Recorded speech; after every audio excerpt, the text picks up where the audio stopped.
Tá chegando, tá chegando. Não, tô no helicóptero. Olha só quem voltou. Olha só quem voltou de helicóptero. É o Jorge Lobo no meio do... É o Jorge Lobo. Que áudio é esse, hein, Jorge?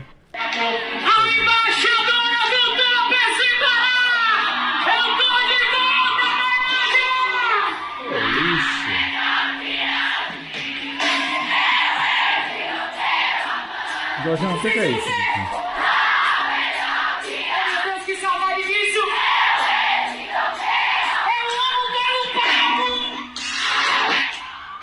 Jorjão, o que é isso aí? A festa do Covid aí? Essa é a artista Mariana Fagundes ao vivo para milhares de pessoas no município de Tailândia, a 200 quilômetros da capital Belém, do belíssimo estado do Pará. Meu irmão. É bom estar de volta como a quinta ponta de uma estrela do mar que se regenera para colonizar o fundo dos oceanos. Essa você pensou. Jorge Lobo assume a sua cadeira no podcast Povo de Humanas. Beleza, para acabou? que esta caixa craniana que está por cima do meu pescoço, que eu carinhosamente chamo de Palácio da Loucura, possa manifestar para vocês tudo que foi processado na última semana. Assim, Esse bicho a gente já voltou. pode ir embora? Já acabou? Acabou o podcast já. Acabou? Então vou embora, Meu tchau. irmão, esse bicho, vamos embora.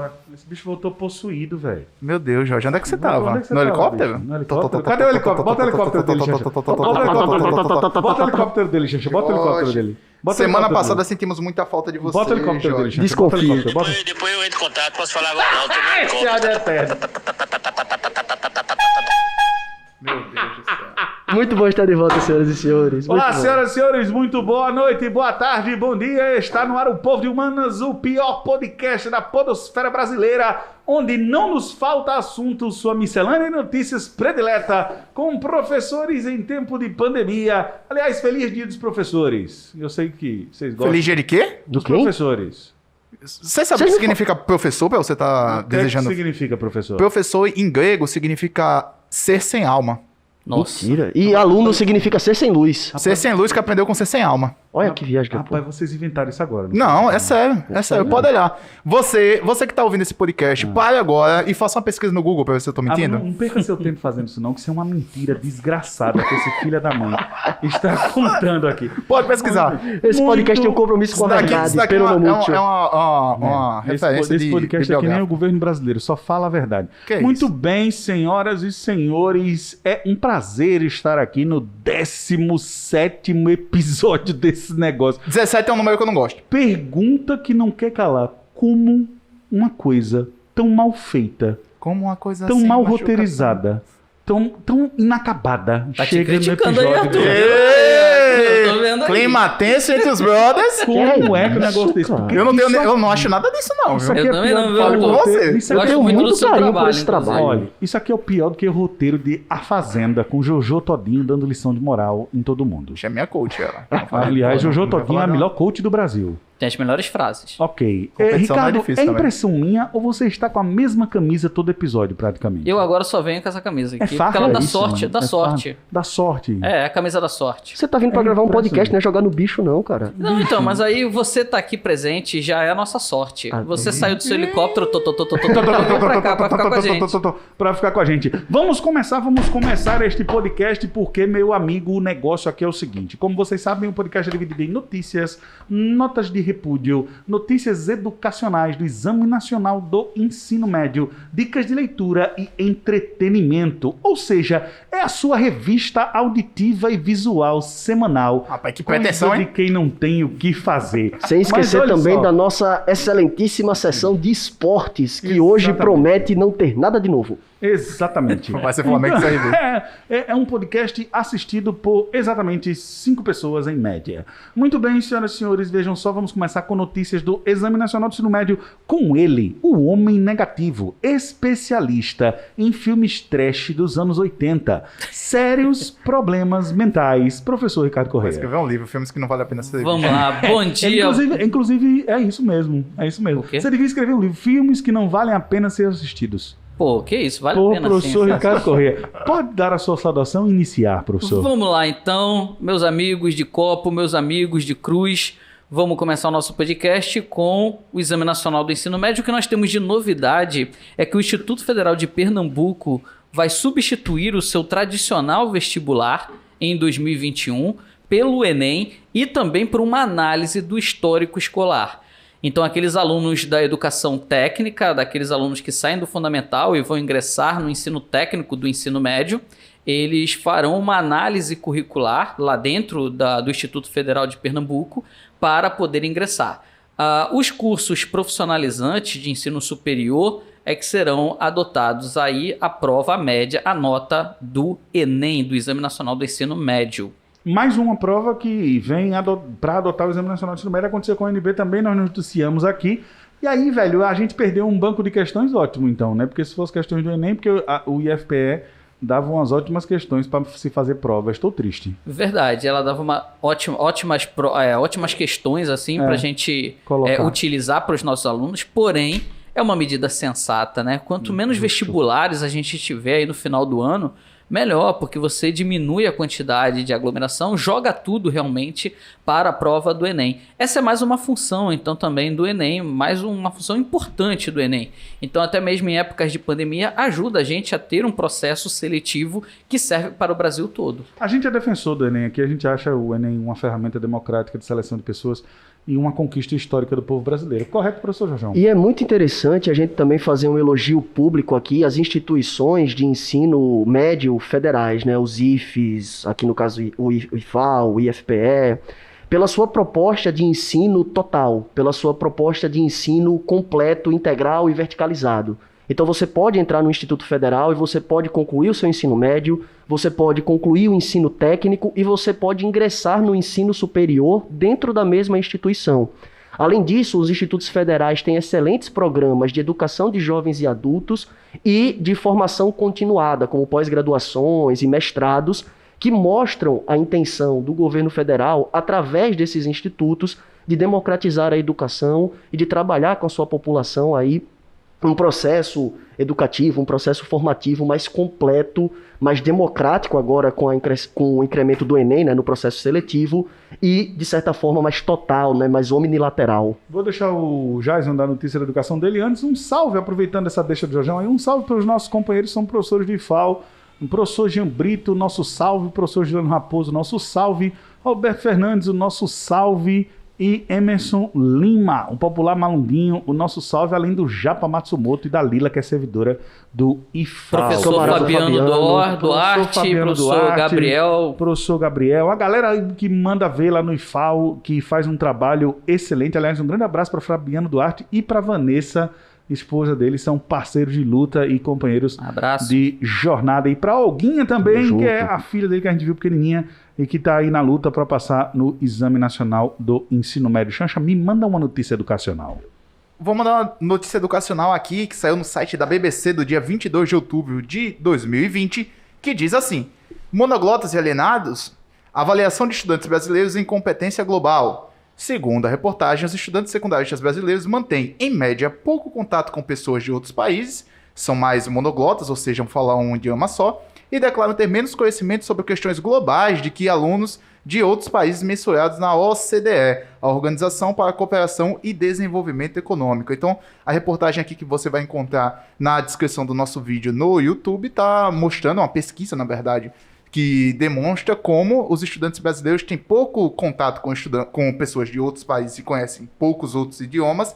Além disso, tem uma visão menos global sobre as coisas, ou seja, uma visão muito menos limitada sobre os conflitos geopolíticos e sobre o mundo como um todo, sobre visões globais.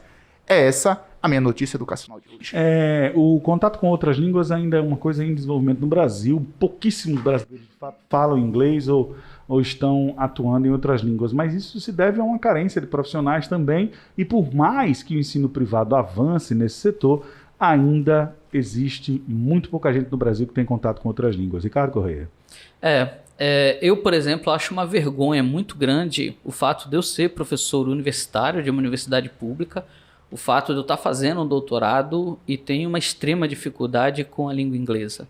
E isso vem de uma deficiência da minha base. Então, assim, é vergonhoso, uma vez que eu sou um pesquisador, uma vez que eu produzo dentro do estado de Alagoas conhecimento científico e eu tenho essa dificuldade de dialogar com pesquisadores do mundo inteiro. Então, isso acaba prejudicando muito a pesquisa brasileira a se apresentar no cenário internacional. Eu nunca fiz aula de inglês, mas eu fiz aula de espanhol durante 4 anos. no Senac, com uma professora da República Dominicana. E o meu inglês é inglês de videogame. O Jorjão não fez aula de inglês e tal. Isso. Meu inglês é inglês de videogame, mas engraçado, eu tenho uma certa facilidade com línguas e aí eu consigo Sim. entender a língua inglesa, tá ligado? Agora, se você me colocar para escrever, eu passo mal. Agora, conversar, eu não tenho muita dificuldade de entender, não, entendeu? Eu assisto, por exemplo, bem filme sem legenda. Boa. Mas o meu Já é um problema... Já é um avanço, né? Mas É o uma meu coisa, problema, lógico, o meu lógico. problema é que eu não tenho... Sabe por que eu assisto bem filme sem legenda? E aí tem muito a ver com o fato de jogar videogame, ó.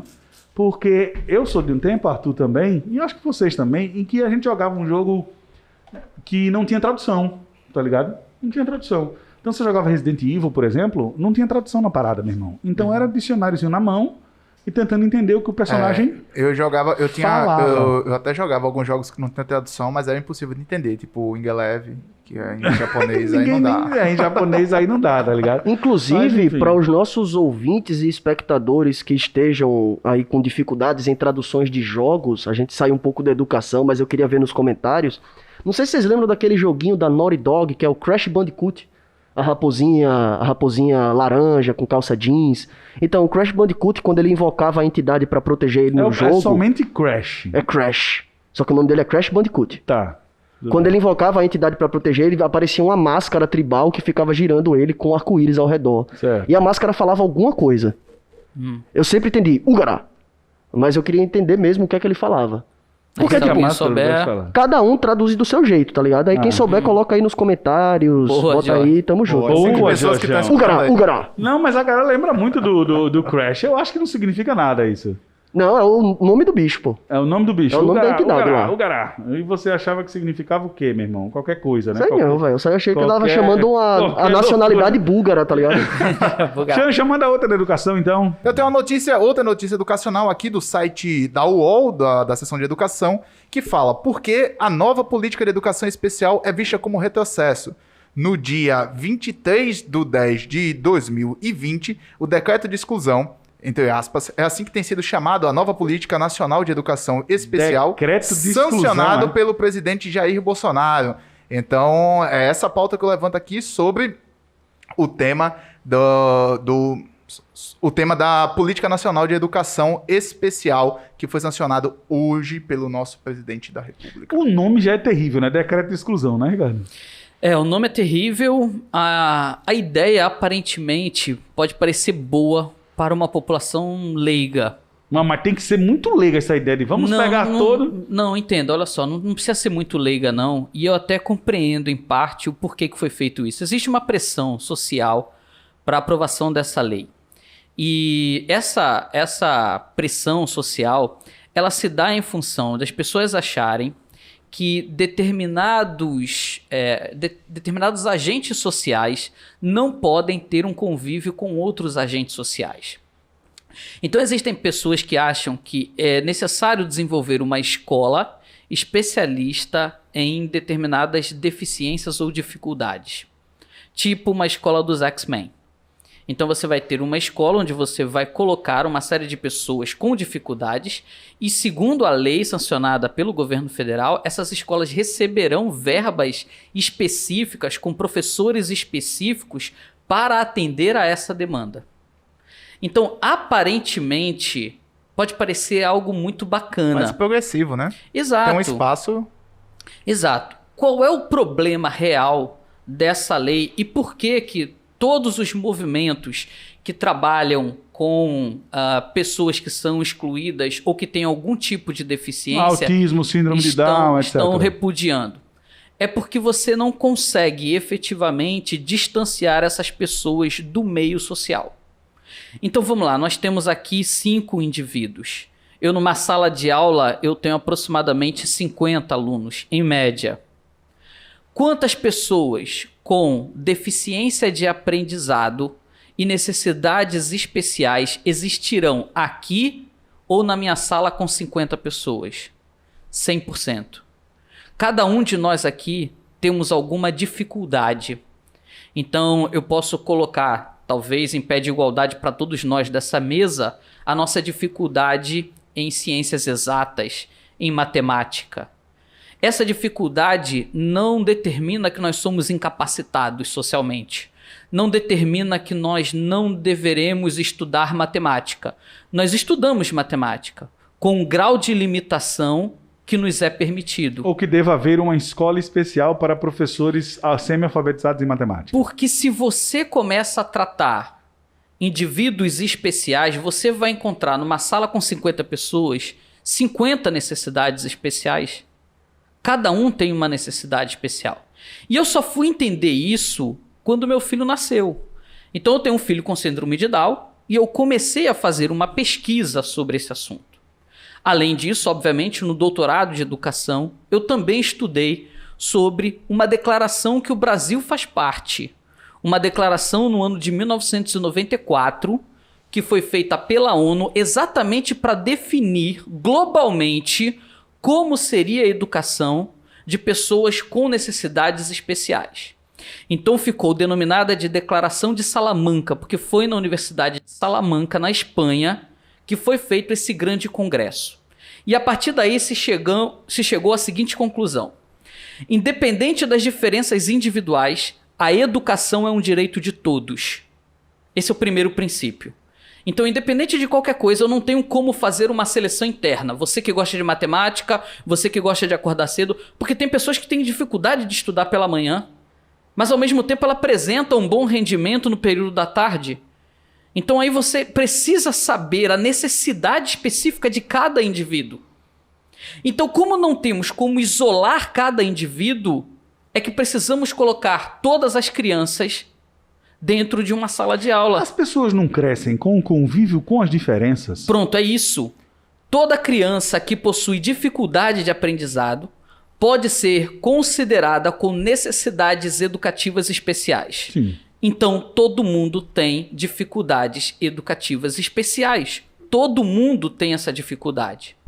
Terceiro ponto importante, definido pela declaração. De Salamanca. A escola deve adaptar-se às especificidades dos alunos e não os alunos às especificidades das escolas. É engraçado como o ser humano precisa discutir tanta coisa para chegar a uma afirmação tão óbvia. E é exatamente isso que essa lei está rompendo. É com uma declaração internacional. E quando você vai de encontro a uma declaração que você é signatário da ONU, você pode sofrer uma série de embargos. Só para lembrar aqui aos nossos ouvintes que, pela Constituição Federal Brasileira, todo tratado internacional que o Brasil é signatário tem força de lei automaticamente no nosso território. Então, não apenas essa lei está indo contra princípios internacionais, como ela está indo contra uma lei ratificada dentro do nosso território. É só que o Brasil é para no mundo, né, meu irmão? Porque a postura do chanceler, a postura de quem lida com os tratados internacionais, a descredibilidade do Instituto Rio Branco, a desobediência aos acordos, o tempo que se leva para discutir essas coisas. O Brasil é um para internacional isolado do mundo hoje, isso é um fato, não é uma opinião. E por fim, o ensino deve ser diversificado e realizado num espaço comum a todas as crianças. Quanto mais cedo as crianças tiverem contato com a diversidade, mais sadia será a nossa sociedade. Esse tipo de lei é uma lei daquelas pessoas que querem proteger a sua família de uma sociedade violenta. Normalmente, esses indivíduos é que são os violentos da sociedade, porque não aceitam e não sabem conviver com a diversidade. Eu, no doutorado, eu vi vídeos extremamente emocionantes, assim. Numa sala de aula em São Paulo, de uma escola pública, onde um aluno com uma determinada deficiência chega no primeiro dia de aula e fica uma câmera gravando. Então tem uma professora específica para ele, mais a professora da sala. Esse aluno no primeiro dia ele teve uma crise. Então ele levantou, começou a gritar e começou a bater na parede. Os alunos todos ficaram prestando atenção na situação e as professoras controlando os outros alunos, explicando para eles que estava tudo bem. 6 meses depois, ele apresenta uma outra crise e a aluna colega do lado dele consegue acalmá-lo sem ele precisar levantar. Em dezembro, os alunos estão fazendo uma avaliação, uma prova, ele começa a ter uma crise, os alunos chamam a professora, todos retornam para fazer a sua atividade normalmente enquanto o aluno está tendo uma crise na parede, gritando. Então eles entendem a partir de agora o comportamento do seu colega. Eles entendem a partir daí que o seu colega ele tem uma necessidade especial. Então, por isso, chamaram o responsável por essa necessidade especial e continuaram fazendo a sua tarefa dentro de sala de aula. E eu não estou falando isso num país desenvolvido, eu estou falando isso em São Paulo, Brasil, numa escola pública. Vale destacar, a escola pública, né? A função da escola é essa. É preparar o indivíduo para a sociedade. Não é preparar o indivíduo para o mercado de trabalho. Se você quer que o seu filho seja um neurocirurgião, parabéns para você, mas se você não pode achar que a educação tem que preparar todo mundo para essa finalidade. Porque a educação ela tem uma função diferente da do mercado de trabalho. Está incluindo o mercado de trabalho dentro da educação, mas não é simplesmente essa a função da educação. Então essa lei, ela rompe com tudo isso, ela é um atraso gigantesco e por isso não tem nenhuma representatividade, nenhuma ONG que trabalha com estudantes, com crianças deficientes, estão defendendo essa lei. Então essa lei ela não tem absolutamente nada para ajudar as pessoas com necessidades especiais. Está acontecendo um fenômeno interessante com o atual governo, porque promulga-se leis e faz-se uma certa publicidade em torno da lei, como se a lei fosse ajudar em alguma coisa. Por exemplo, a tal da lei sanção, Jorge. Cara, o debate sobre a lei sanção é interessante, eu acho que pode acrescentar aqui nessa discussão. A lei sanção, a lei 14.064, foi promulgada em 29 de setembro, trata sobre maus-tratos contra os animais, modificando a lei de crimes ambientais de 98 e aumentando especificamente a pena para quem comete maus-tratos contra cães e gatos para 2 a 5 anos de prisão. A lei foi muito comemorada nas redes sociais, mas quando você lê, a lei tem 3 artigos e basicamente o que ela faz é aumentar a pena de prisão para quem maltrata cão e gato. Bicho, a lei... Ela foi comemorada, mas ela não tem Ela efetividade foi comemorada, prática. inclusive, nesse podcast, Ela por foi mim, por aqui. mim. Tá ligado? Não, mas aí você vai ler a lei e você percebe que a lei, na verdade, ela trata cães e gatos como propriedade privada. Você pensa que é uma lei de proteção dos animais, mas na verdade é uma lei de proteção da propriedade privada. E ela não inclui nenhum outro animal. E aí o que acontece? É um avanço essa lei, especificamente a lei sanção, é um avanço tão mínimo para uma comemoração tão grande.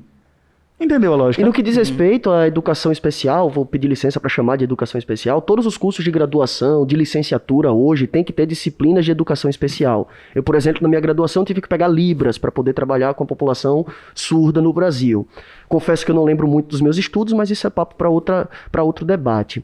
Há alguns anos atrás, o Exame Nacional do Ensino Médio cobrou no seu tema de redação os desafios para a inclusão educacional de surdos no Brasil.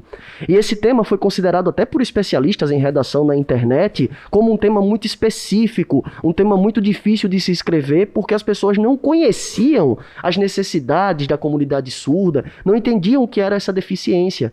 Então foi comum você ver parágrafos de redação, eu trabalho aqui com o Tainan há um tempo, ele pode me corrigir se eu estiver errado, era comum você ver parágrafos de redação propondo a inclusão de braille nas escolas para os alunos surdos, ou então a adição de pisos táteis e corrimãos para alunos surdos. Então, uma falta de compreensão da diversidade, Sabe uma coisa que a uma gente faz falta de muito? compreensão da diferença. A gente gosta muito de debater aqui no nosso curso presencial, e eu agradeço muito a minha amiga Maria, que me ajudou a fazer essa aula, sobre a questão do autismo. Crianças e pessoas com autismo. E a gente percebeu, né, ao longo da pesquisa, ao longo das nossas leituras sobre esse assunto, que muito da exclusão e do preconceito que a pessoa autista sofre em sociedade é pela falta de convívio, pela falta de diversidade na formação das crianças. Então, uma pessoa com autismo, ele tem um mecanismo de defesa que é a fuga. E ele tem uma aversão muito grande a qualquer intrusão que possa acontecer no seu consciente, né, na sua No persona. universo que ele cria em torno de si. No universo que ele cria em torno de si. Então é comum que uma pessoa com autismo possa reagir violentamente, tanto se agredindo quanto agredindo ao intruso. E muita gente acha que é porque o autista é violento, porque o autista não tem emoção, que a pessoa com autismo é ensandecida ou sem consciência, mas na verdade... nós não temos os mecanismos para lidar com essa condição porque ela não nos foi apresentada na nossa formação. Então não apenas os alunos na formação escolar são privados dessa diversidade, como nós mesmos professores, na hora da nossa formação, somos privados disso. E agora querer criar escolas, institutos específicos para PCDs, né, pessoas com deficiência, é uma forma de aumentar ainda mais essa exclusão, como você bem falou, é criar a escola do X-Men, os especiais e os normais. Exato. Esse lance de normalidade é uma coisa muito perigosa, muito excludente Não e existe violenta. Perversa, na verdade. É perversa mesmo. acho, o termo assim, é esse, o termo é perversa. É perversa. Só pra destacar um negócio, até quando o Ricardo tava falando, acabei atrapalhando a falar dele nisso, é porque muitas e muitas vezes a gente faz uma grande diferenciação entre a escola pública e a escola privada nos aspectos mais negativos da escola pública, né? Na sua falta de infraestrutura, na sua falta de professores capacitados que consigam fazer não sei, não é educação de qualidade, não é a palavra, é uma educação mais voltada, que os alunos consigam passar em vestibulares e tal, porque é esse mais ou menos o meio que a gente está inserido, Eu né? entendo o que você quis dizer. Eu acho que eu preparatório melhor para os alunos, para as provas, eu acho que eu enfim. entendo. E como a gente acaba caindo muito no discurso, até nós mesmos, professores, no discurso mercadológico e meritocrático, né? O destaque da fala do Ricardo, além de todo o conteúdo que ele trouxe, foi um negócio importante pra gente enquanto professor, mas é o seguinte: se você prega a diversidade na educação, se você prega a democratização da educação, não só no aspecto dela chegar a mais pessoas, mas para ela ser inclusiva a mais pessoas, você não pode ser contra a escola pública, porque não existia outro espaço onde o professor tivesse a liberdade de fazer o que fez, de ter um auxiliar de sala, porque o que eu vejo, e a pouca experiência que eu tenho de 8 anos de professor, é de já ter trabalhado em cantos e conhecer a realidade de outros professores, que a gente vê escolas que negam estudantes com autismo, Isso, com velho. qualquer outro tipo de dificuldade, para não se incluir. Se a educação pública, que é um dos maiores patrimônios que nós temos, junto com o SUS, ele não se efetiva a ponto de fazer isso, não vai ser outra escola que vai fazer, e nem essa medida e essa lei aí de excluir as pessoas. Porque quanto menos a gente inclui, mais doente e mais ignorante fica a nossa sociedade. Então, se você não entendeu o que o Xanxa disse, é que mesmo com todas as dificuldades, a escola pública ela é mais inclusiva que a escola privada.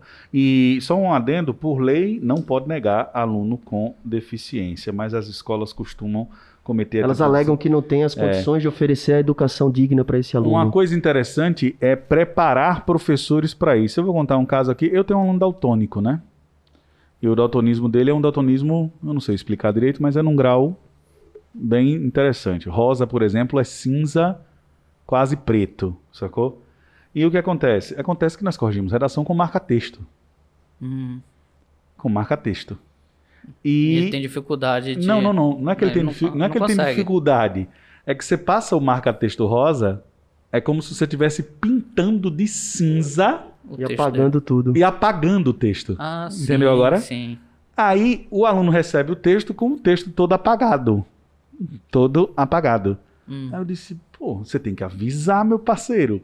Não, professor, porque eu recebi o texto e eu não sei o que está escrito aqui na linha 12, mas eu escrevi, mas é como se não tivesse nada para mim.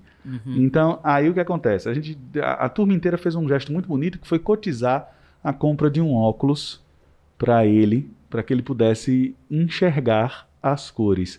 E foi um momento muito bonito quando ele enxergou as cores que nós tradicionalmente enxergamos. Só que eu queria fechar esse debate e passar para o Jorge, para a notícia dele sobre educação, lembrando uma palavra que eu acho muito bonita e que é um conceito que eu acho que devia ser muito propagado em sociedade, que se chama neurodiversidade. Neurodiversidade. O cérebro não se comporta da mesma maneira nas crianças, nas pessoas, e é preciso ensinar a conviver. E a escola pública seria um espaço ideal para isso. Jorge, notícias educacionais. Vamos nessa. Então, dando continuidade para eu poder começar a minha notícia, o maior problema que a gente pode associar a quase tudo que a gente acabou de falar é a evasão escolar. E vocês podem concordar comigo. Saudade eu tava disso, meu. Que saudade eu tava disso. Olha, um dos maiores problemas associados à educação de baixa qualidade e à falta de inclusão educacional é a evasão escolar. Então, o que a gente está colocando em jogo aqui é a privação do acesso à educação às pessoas que não conseguem se adaptar a esse modelo mercadológico, neoliberal que a gente estava debatendo. Contudo, eu estava lendo uma notícia na ISA UOL, ISA, World of Labor, W-O-L, uma notícia... Ninguém entendeu. Acabou o inglês, acabou. Isso aí é nível 2, isso aí é nível 2 do Duolingo. Bicho, eu fiz o básico 2 do Instituto Manhattan ali na Formosa, né? Instituto Manhattan, onde? Na Formosa. Instituto Manhattan na Formosa. Você vê a apropriação cultural que é. Vai lá. Chechão Manhattan Connection, né? Eu só fiz o Wizard. Notícia, então, da ABC News, repostada pela Isa UOL, Isa Mundo do Trabalho, World of Labor, falando de uma política de inclusão educacional utilizada numa faculdade em Canberra, capital da Austrália. É uma medida que tenta evitar a evasão escolar em um grupo muito delicado, que é o grupo de mães adolescentes. Então, o programa, a CC Care, da Canberra College Care, no caso, oferece e está com agora 151 pessoas inscritas no programa, 151 mães adolescentes de 14 a 27 anos, para que elas basicamente consigam concluir os seus estudos, tenham acesso à profissionalização. Então você tem o ensino profissionalizante, que a gente pode chamar aqui de ensino técnico profissionalizante, e o mais importante, elas oferecem cuidado e educação para as crianças, para que a mãe não precise se preocupar onde deixar o seu filho na hora de estudar. Isso é muito importante aqui para o Brasil, porque a cada 5 partos que nós temos, pelo menos eu sou de humanas, 25%, 1 a cada 5. Quis fazer uma proporção, né, pai? Não, 1 a cada 4, perdão. Não, ele errou a proporção 2 vezes. Reload. Vai, Marraca. Não, deixa no... Marrata Conecta. 1 a cada Marrata 4 Connection. partos, 1 a cada 4 partos no Brasil, 25% dos partos no Brasil são de mães adolescentes. Agora sim, papai. Esse é o dado, velho. E esse é um dos principais fatores de evasão escolar. Está muito associado ao machismo, está muito associado à precariedade das nossas estruturas, e vocês devem ter visto na vida de professores de vocês casos semelhantes. A menina passa por uma gravidez indesejada, ou então a menina engravida precocemente, e ela é compulsoriamente retirada da escola, seja pelo constrangimento entre os colegas, seja pelo constrangimento da família, pelo constrangimento da direção. O que é que essa proposta, então, lá, ainda pequena, mas ainda assim bastante ousada, lá da Austrália, nos ensina? Para garantir a educação de qualidade, a gente precisa pensar num todo. A gente precisa pensar em caminhos não apenas para o acesso, mas para a permanência.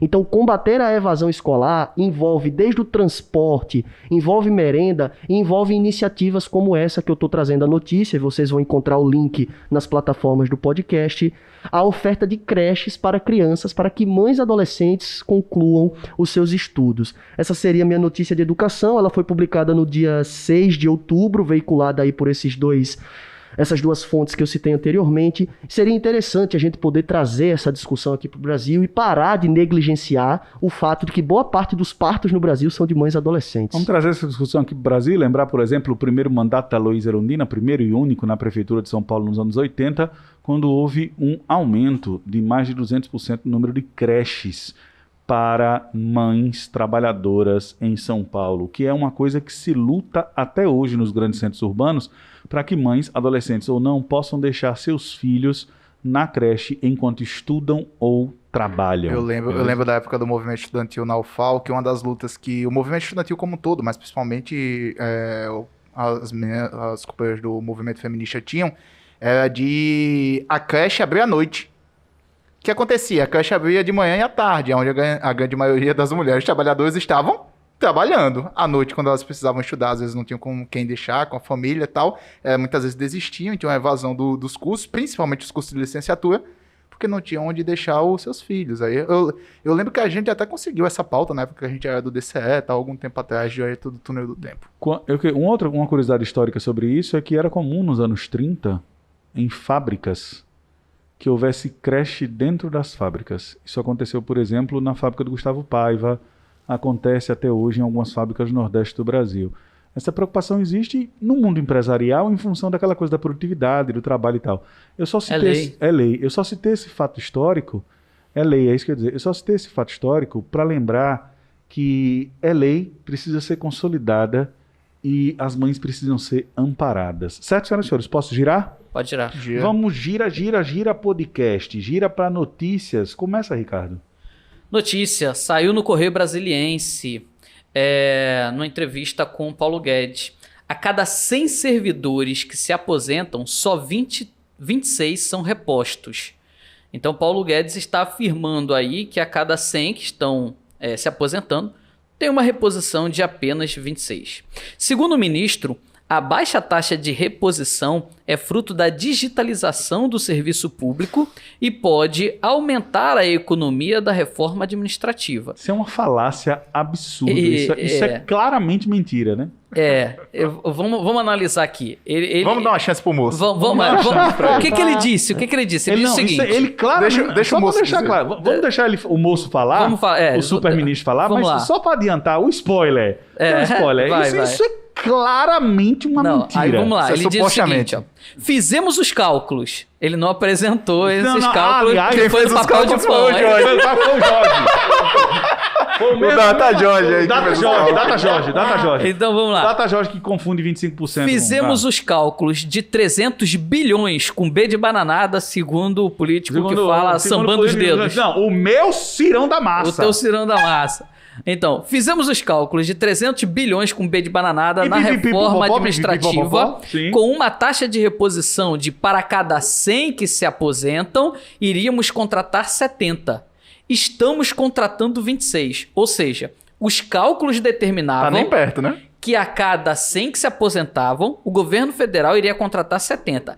Eles estão contratando 26, exatamente pela digitalização. E aí ele culpou tudo isso pela condição da digitalização. Então a economia deve ser ainda maior, afirmou Paulo Guedes. Então ele está dizendo que como os serviços agora eles são digitalizados, isso está ajudando a população brasileira a desburocratizar o serviço, a você não precisar mais se deslocar até um posto de atendimento, ter que imprimir um papel, alguma coisa assim. Então tem uma economia muito grande para o governo brasileiro, tem uma vantagem para a população que não precisa mais se deslocar, tem também um apelo ambiental, porque você já não está mais gerando tanto papel burocrático na natureza. Diga mais. Não, pois é, exatamente. Muito bom. Só coisa bacana. Como diria meu pai, me enrola que eu gosto, vai. A única Me coisa... enrola que eu tô com frio. A única coisa que eu não sei onde é que tá é esse dinheiro que tá sobrando, então, a partir de agora. E isso ele não afirma na reportagem. Mas assim, deixa eu entender uma outra coisa também. Vamos lá, pouco de matemática que eu conheço. São 100%. Isso. Dos 100%, é para repor 70%. Isso. Mas repôs 26 e tá bom. E tá bom.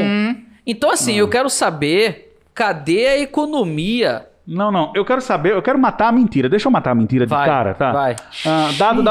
Meu irmão, eu quero matar com... Meu irmão, a Organização para a Cooperação e Desenvolvimento Econômico Público... Comunista. Sempre comunista, tenho certeza. Publicou, no caso, um estudo. A OECD, a Organização para a Comparação e Desenvolvimento Econômico, publicou o seguinte dado. O Brasil tem muito funcionário público e por isso é burocrático? Beleza. Quais são os países do mundo que mais tem funcionário público, cara? Dinamarca. Beleza, vamos lá. Vai. Primeiro Por a China. ordem. Não, por ordem. Cuba. Por ordem. O estudo é de 2015. Sim. Beleza? Eu quero que vocês chutem países. Diga aí um país do mundo que você acha que tem muito funcionário público. A China. Suécia. Vamos Não, lá. vai ser isso aí mesmo. Vai ser Suíça. Dinamarca, Não, vai ser... Vamos lá. Eu já vi essa pesquisa. Eu soube que o Cinco- funcionalismo Noruega, público da 5,9 República do... Não, da República Dominicana. Engasgou. Jorge engasgou. Vietnã. 15º, por ordem. Vai. 5,9%. Japão. Coreia do Sul, 7%, 7,5%. Alemanha, 10% dos trabalhadores são funcionários públicos. Turquia, 12,4%. Itália, 13,6%. Estados Unidos da América, 15,3%. Espanha, 15,7%. Reino Unido, 16,... Estamos no 8º, né? Isso tá tudo quebrado. 16,4%. Parece que quanto mais funcionário público tem, mais pobre o país é, né? Pra quem não entendeu Até a agora ironia. você falou 8, 7 são países desenvolvidos. 7 são países desenvolvidos, cheio de funcionário público. Só a Turquia que não é. Só a Turquia. Aí vai entrar um agora que quebrou, que é a Grécia. 18% são funcionários públicos. Aí vai entrar um país pobre agora, Canadá. 18,2% são funcionários públicos. França, 21,4% dos trabalhadores são funcionários públicos. Finlândia, quarto país do mundo com maior quantidade de funcionários públicos, 24,9%. Suécia, chancha se ganharia se o jogo fosse quente e frio, tá ligado? 28,6% dos trabalhadores são funcionários públicos. Dinamarca, 29,1% dos trabalhadores são funcionários públicos. E o país do mundo, segundo a OECD, Brasil. que tem a maior quantidade de funcionário Noruega. público é a Noruega. O Brasil não está nem entre os 15 países do mundo com a maior quantidade de Mas a funcionário público, pô. Noruega é um camboio de burocrata Comunista. privilegiado. Comunista. Esse pessoal que fica mamando na teta do Estado, por isso que eles comem muito bacalhau. E dos 15 países que você listou, 13 são países desenvolvidos. E eu só queria lembrar que a Só Noruega Turquia e explora a Grécia petróleo. que não é. Desculpa, Ricardo. Desculpa. Pode falar dos 15 países do quê? Dos 15 países que você listou, 13 são países desenvolvidos capitalistas. E eu Todos queria... são da OTAN ou eu tô viajando? Oi? Quase todos da OTAN, né? Não, acho que Não, não. acho que não. Grécia, acho que Turquia, não, faz acho parte que da não, OTAN, acho que Itália, não. a maioria Jorge, faz você não é OTAN. bom de conta. Veja, preste atenção. Deixa eu dar um outro dado aqui. Tem um certo paizinho, um certo paizinho aqui que está em primeiro lugar, a Noruega, cuja estatal norueguesa que exporta petróleo Petrobras. Petronor. Petroego. uma das empresas que mais explora petróleo no Brasil é um estatal norueguesa. Pode conferir o dado. Deixo aqui meu buzinaço para essa falácia desgraçada, que é a segunda vez que a gente fala isso nos 17 episódios, que é afirmar que o Brasil é um país cheio de funcionário público. Inclusive lá na Noruega tem um programa que é menos Oslo, mais Noruega. Que é o que tem aqui, menos Brasília, Menos Brasília, mais mais Brasil. Brasil. Vocês não entenderam? Aí eu tive que Eu explicar demorei, a piada. a mano. realizar. Eu não vou mentir, quando ele falou Oslo, eu pensava que era uma palavra em inglês. É. Porque isso ele aprendeu no Instituto Manhattan, no bairro do Prado. Bicho, respeita o meu Instituto Manhattan, velho. Noruega, ame ou Eu deixa. aprendi lá o verbo to be, eu arrasava no colégio. Noruega, ame ou deixa. Mas a Noruega é um país pequeno. Mas não pode comparar com a Finlândia. Mas proporcionalmente falta Rapaz, se tem uma coisa que- funcionário se público. tem- Então, se então tem uma compara coisa com que os não- Estados Unidos É, aí. se tem uma né? coisa que eles não querem também é ser comparados com o Brasil. Nem a Finlândia, nem a Suécia, você tem a certeza Suécia disso. vai ser comparado com o Brasil. E a Finlândia ainda teve uma porra de uma guerra com a Rússia monstruosa, Teve. gigantesca, que é a guerra russo-finlandesa. O país foi destruído várias vezes e tá aí nas cabeças do mundo em índice de educação, índice disso. Você índice sabia que a daquilo, Casa outro, Branca daquilo foi outro. incendiada 2 vezes? Mas a Finlândia só deu certo porque não tem carnaval e praia. Exatamente. Por É isso sério, que esse 2 país não dá vezes. Sabe certo. quem incendiou a Casa Branca? Quem? Chute? Não sei. Tá nessa lista. A Casa Branca foi A Casa incendiada duas Branca, a vezes. sede do Poder Executivo dos Estados Unidos, foi incendiada 2 vezes por um Bicho. país invasor. Claramente foi aquele ator de 300 de Esparta naquele filme dos terroristas. Não, pô, foi o Canadá. O Canadá foi o único país que invadiu os Estados Unidos e tocou fogo na Casa Branca. É mesmo. Infelizmente, hoje o Canadá é tipo o unicórnio colorido dos Estados Unidos. Não faz muita coisa. E o jegue dos Estados Unidos é Porto Rico. É o cavalinho pobre. O Porto Rico é um protetorado É um norte-americano. protetorado norte-americano. Porto-riquenho se sente... Porto-riquenho é o latino que se sente americano. É muito louco isso, né? É do mesmo jeito que eu me sinto pernambucano, eu acho. Tu se sente pernambucano? Eu me sinto pernambucano porque eu acho que Maurício Nassau estava correto. Mas, nossa, Eu peço desculpa pública a todos os historiadores que tiveram que ouvir isso nesse momento. Vocês estão trabalhando Tá aí na bilíngue aí, contra- né? Português e merda. Exatamente, eu sou bilíngue, eu falo português e merda. Olha, é o seguinte, esse podcast é pra isso mesmo, rapá. Esse podcast é pra esculhambação, por isso eu vou girar as notícias. Quem me leva, nem minha mãe me leva a sério. Olha, aí é o seguinte, vamos em frente, senhoras e senhores, depois de falar esse trecho que a gente vai cortar. Eu queria dar os parabéns ao Jorge aqui pela capacidade matemática. Parabéns, Jorge. Obrigado. Me lembrou muito Abraham Weintraub fazendo contas com você me chocolate. representa, Jorge. Você me representa. Fazendo contas com esse- chocolate. Inclusive, o Xanxão tentou ajudar. Se você pegar esse momento direitinho, o Xanxão tentou ajudar e errou também. E o Ricardo foi Eu nem falei, eu fiquei só calado. conseguiu acertar. O Xanxão ele tentou ajudar, ele parou a mão no ar, assim. Não, é 5%. Aí o Ricardo foi lá e consertou. Foi Gente, impressionante. Se você ouvir a vinheta dos primeiros episódios de Povo de Humanas, você vai entender que nós somos um podcast com sérias dificuldades em fazer contas. Eu ainda não sei a diferença de Pitágoras pra... E pra quem ainda não sabe, na Humanas em Foco, o financeiro ficava com Jorge e com Xanxão. Ele tem vergonha, eu tenho raiva. Olha o homem negativo. Olha o homem negativo fuzilando ele com o olhar. O homem negativo. Inclusive, Olha. lá no meu Instagram tá a foto do Homem Negativo, tá? Que eu acabei de bom. publicar o Homem Negativo lá no meu Instagram. Só Eu já um- mostrei pra vocês a só foto. um biscoito aqui com o Você mostrou. Ele é muito biscoiteiro. Você notou que ele é episódio biscoiteiro sim, pra caralho. episódio Siga lá, não. gente. Ricardo Geografia aí, ó. Inclusive tem uma foto ótima que ele foi à praia esse final de semana sozinho. Aí ele tirou uma foto do escuro com uma cadeira na praia. É uma foto conceitual, porque ele acha que isso é inteligente, que é uma coisa assim. Nossa, Acadêmico. olha, o meu celular tem uma câmera, eu vou fazer uma tese sobre isso. Vamos tirar uma foto do escuro com esta cadeira olhando para o mar? O que será que está acontecendo? Vamos teorizar. Parado aí, você foi barrado pela Polícia Fiscal de Fotografia, hein? Exatamente. Acabou de perder 5 pontos na cadeira de fotógrafo. Exatamente. Eles estão fazendo essa crítica toda Eles comigo, não, estão achando que eu sou biscoiteiro. Mal sabem eles como é que tá o perfil aí de Eita, rapaz. Vamos lá? Vamos lá. Voltando. Notícias. Me deem notícias. Notícias, quem vai? Professor Jorge Lobo. Senhoras e senhores, é com muito pesar que eu afirmo que desde o dia 15 de outubro, o presidente do Quirguistão, Surumbai Jembenkov, anunciou a sua renúncia. Vamos lá todo mundo. Não, acabou o podcast.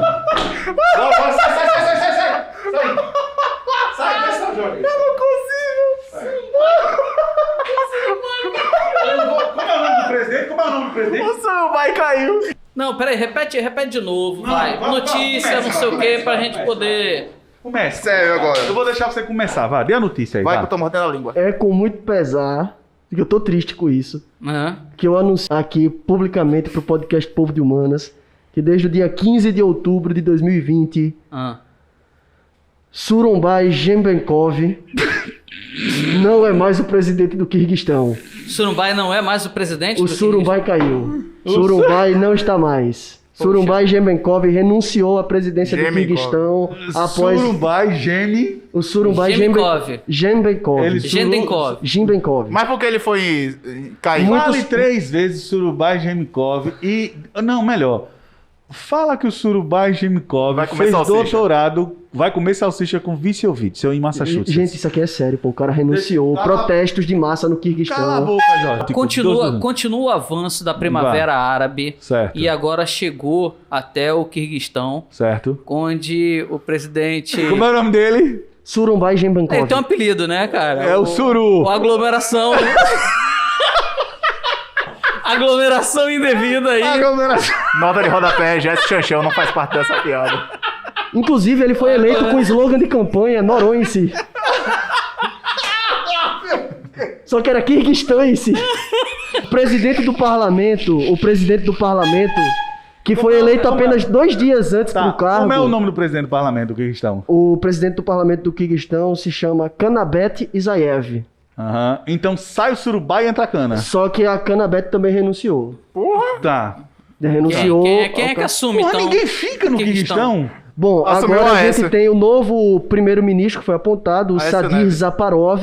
Entrou Ele o Sadir, exigiu sim. a renúncia de Jembenkov e Jembenkov renunciou no dia 15 de outubro. Hoje, o Quirguistão está passando por uma turbulência política, um verdadeiro caos aí na sucessão de poder, diante de grandes protestos de rua, de protestos A geopolítica mundial tá populares que 100% pediam a abalada. renúncia do presidente. Aí um presidente que decidiu não ficar no poder, ele decidiu renunciar para não derramar o sangue do seu povo. Não, eu vou trazer uma notícia assim. Os parlamentares brasileiros, eles estão de parabéns porque eles chegaram a uma conclusão óbvia. Hoje teve uma entrevista do presidente da Câmara, junto com o Dória, lá em São Paulo, onde ele afirma, Maia diz, abre aspas, brasileiros precisam dessa vacina e das outras para combater o coronavírus. Então, Lindíssimo, falou tudo. chegou a belíssima Muito conclusão que a gente precisa de uma vacina. porra. Eu quero tudo que vem da China. Inclusive tem um filme novo do Netflix que eu não lembro o nome, mas que é só cultura chinesa, indústria cultural chinesa. A menina tem um coelhinho, é sensacional. Eu quero a vacina da China. Vem aqui, vacina Xing Ling. Essa vacina, ela não é só da China. Ela é da de China todos e os do Brasil. pesquisadores. É isso que eu ia dizer. Exato. É uma vacina É sino-brasileira. isso que eu ia dizer. Ela está sendo desenvolvida também pela Fiocruz. Então, E- ela é nossa. É, exatamente. Pois e é. eu Do queria. Instituto Vacina Butantan. não tem rótulo. Perdão, Instituto Butantan. Vacina não tem rótulo. Vacina não tem nacionalidade. Vacina é bem da humanidade. Pois é. Se esse pensamento prevalecesse, ninguém curava uma doença nem se protegia de doença nenhuma no mundo. Essas e outras. Exatamente. Sacou? Essas e Pelo outras. amor de Deus. Voltamos à revolta da vacina. Revolta da vacina 4.0, só os imbecis propagando idiotices na internet. E gente dizendo... Eu vi um comentário interessante, eu vi um comentário do... porque o lance é ser contra a China, né? Da presidência aí, né? Se for da China, não tá valendo, né? Aí o comentário do cara era... Alguém disse pro presidente que a pólvora foi inventada pelos chineses também. Pra ver se ele para com essa mania armamentista dele 35% dos agrotóxicos no Brasil vem da China e ele não pediu pra cancelar nenhum Eu vou deles. dar minha notícia então, porque esse negócio de ser contra a China é muito legal, porque o New York Times acabou de revelar que o Trump possui uma conta bancária na China, onde pagou Exato. mais impostos que nos Estados Unidos durante a primeira campanha dele para presidente da República. Pagou mais impostos na China do que nos Estados Unidos. A Eu vi terra essa daí plana também. não dá voltas, ela o quê? Ela capota. Ah, meu irmão, dá licença, pelo amor de Deus. Hoje eu estou indignado. Vou passar as notícias agora porque já foi nesse podcast, já foi, beleza? Um abraço para todos os professores de geografia biscoiteiros que eu conheço, que se resumem a um, ok? Um professor biscoiteiro. E se você não sabe o que é biscoiteiro, verificar episódios passados onde Jorge Lobo dá o dicionário da biscoitagem. Meu único pra arrependimento é não ter uma fábrica da Balduco para oferecer os elogios que vocês merecem, meus amigos. Olha que frase de efeito sensacional que não significa nada. Mais Olha uma a quantidade frase de espetacular. palavras que você encadeou para falar merda nenhuma. Nada, né? é nada. Esse podcast oficialmente fala português. Agora, Tainan, de se merda. seu pai tem uma criança que não é nem seu irmão nem sua irmã, quem é essa criança? Não sei. Cara, essa é a pergunta que a Rainha Elizabeth, ou a Rainha da Inglaterra, faz para todos os candidatos ao cargo de primeiro-ministro. Peraí. É sério, pô, é sério. Peraí. Como é? Faz a pergunta de novo. Bicho, aí. em 2009, Não, faz a pergunta de novo aí. se seu pai tem uma criança que não é nem seu irmão nem sua irmã, quem é essa criança? Sou eu. Exatamente. Só pode ser você. Certo. Aí a Rainha Elizabeth recebeu o ex-presidente Lula lá na Inglaterra. Isso foi o que? 2009? O Brasil estava como 7ª maior economia do mundo. Só que o Brasil já tinha passado por escândalo de corrupção, já tinha prendido José Genuíno, Zé Disseu já tinha Zé confessado Disseu. diante do Moro que tava bad. Marina Silva saiu do PT, Luciana Genro saiu do PT. Luiz Helena disse... O Lula não "Bastardos!" sabia quem chamar para sucedê-lo na presidência. Certo. Aí diz a mídia que o Lula estava na Inglaterra e ele estava Certo. conversando com a rainha, a convite da rainha, e ele perguntou, Certo. Vossa Majestade, como é que você escolhe ministros tão bons? Vossa Majestade, como é que você escolhe ministro tão bom? E isso na época que o Brasil estava com o Brasil na capa da The Economist, Cristo Redentor decolando, Decolando. Marolinha, companheiro. Marolinha, veio a crise mundial e o governo Lula lá impávido. Ele era the man, como disse o Barack Obama. Ele This chegou... is the man. This is the man. Ele perguntou, Vossa Majestade, como é que você escolhe ministros tão bons? A rainha é muito simples, Lula. Eu ligo para o que está favorito nas pesquisas, né, do partido, e pergunto, se seu pai tem uma criança, que não é nem seu irmão, nem sua irmã, quem é essa criança? Na hora ela pegou o telefone real, né, e ligou para o trabalhista, primeiro-ministro, que era o Tony Blair na época. E perguntou, Tony Blair, aqui é Vossa Majestade. Ele, pois não. Se seu pai tem uma criança que não é nem seu irmão, nem sua irmã, quem é essa criança? É o Tony Blair. Bom, logicamente essa criança sou eu. O Lula ficou impressionado com isso e quando voltou para o Brasil, ele convocou a base aliada. Um dos partidos que era de sustentação do PT na época era o PDT. Tinha o Ministério de Minas e Energia, que estava com a economista mineira, perseguida pela ditadura, a Dilma Vana Rousseff. Certo, Aí nessa hora o Lula elevou ela para ministro da Casa Civil, certo. não tinha sucessor, e toda a articulação política era para colocar a Dilma no poder. Ela estava claramente desconfortável com isso, mas ela aceitou a missão. Ok. Aí na hora o Lula ligou para ela e disse, Dilma, eu vou te fazer uma simples pergunta, se você acertar, você vai ser minha sucessora na presidência. Ela, diga, companheiro Lula, se seu pai tem uma criança que não é nem seu irmão, nem sua irmã, quem é essa criança? Aí a Dilma disse, pode me dar um tempo? Que nem você fez. Ela, tá.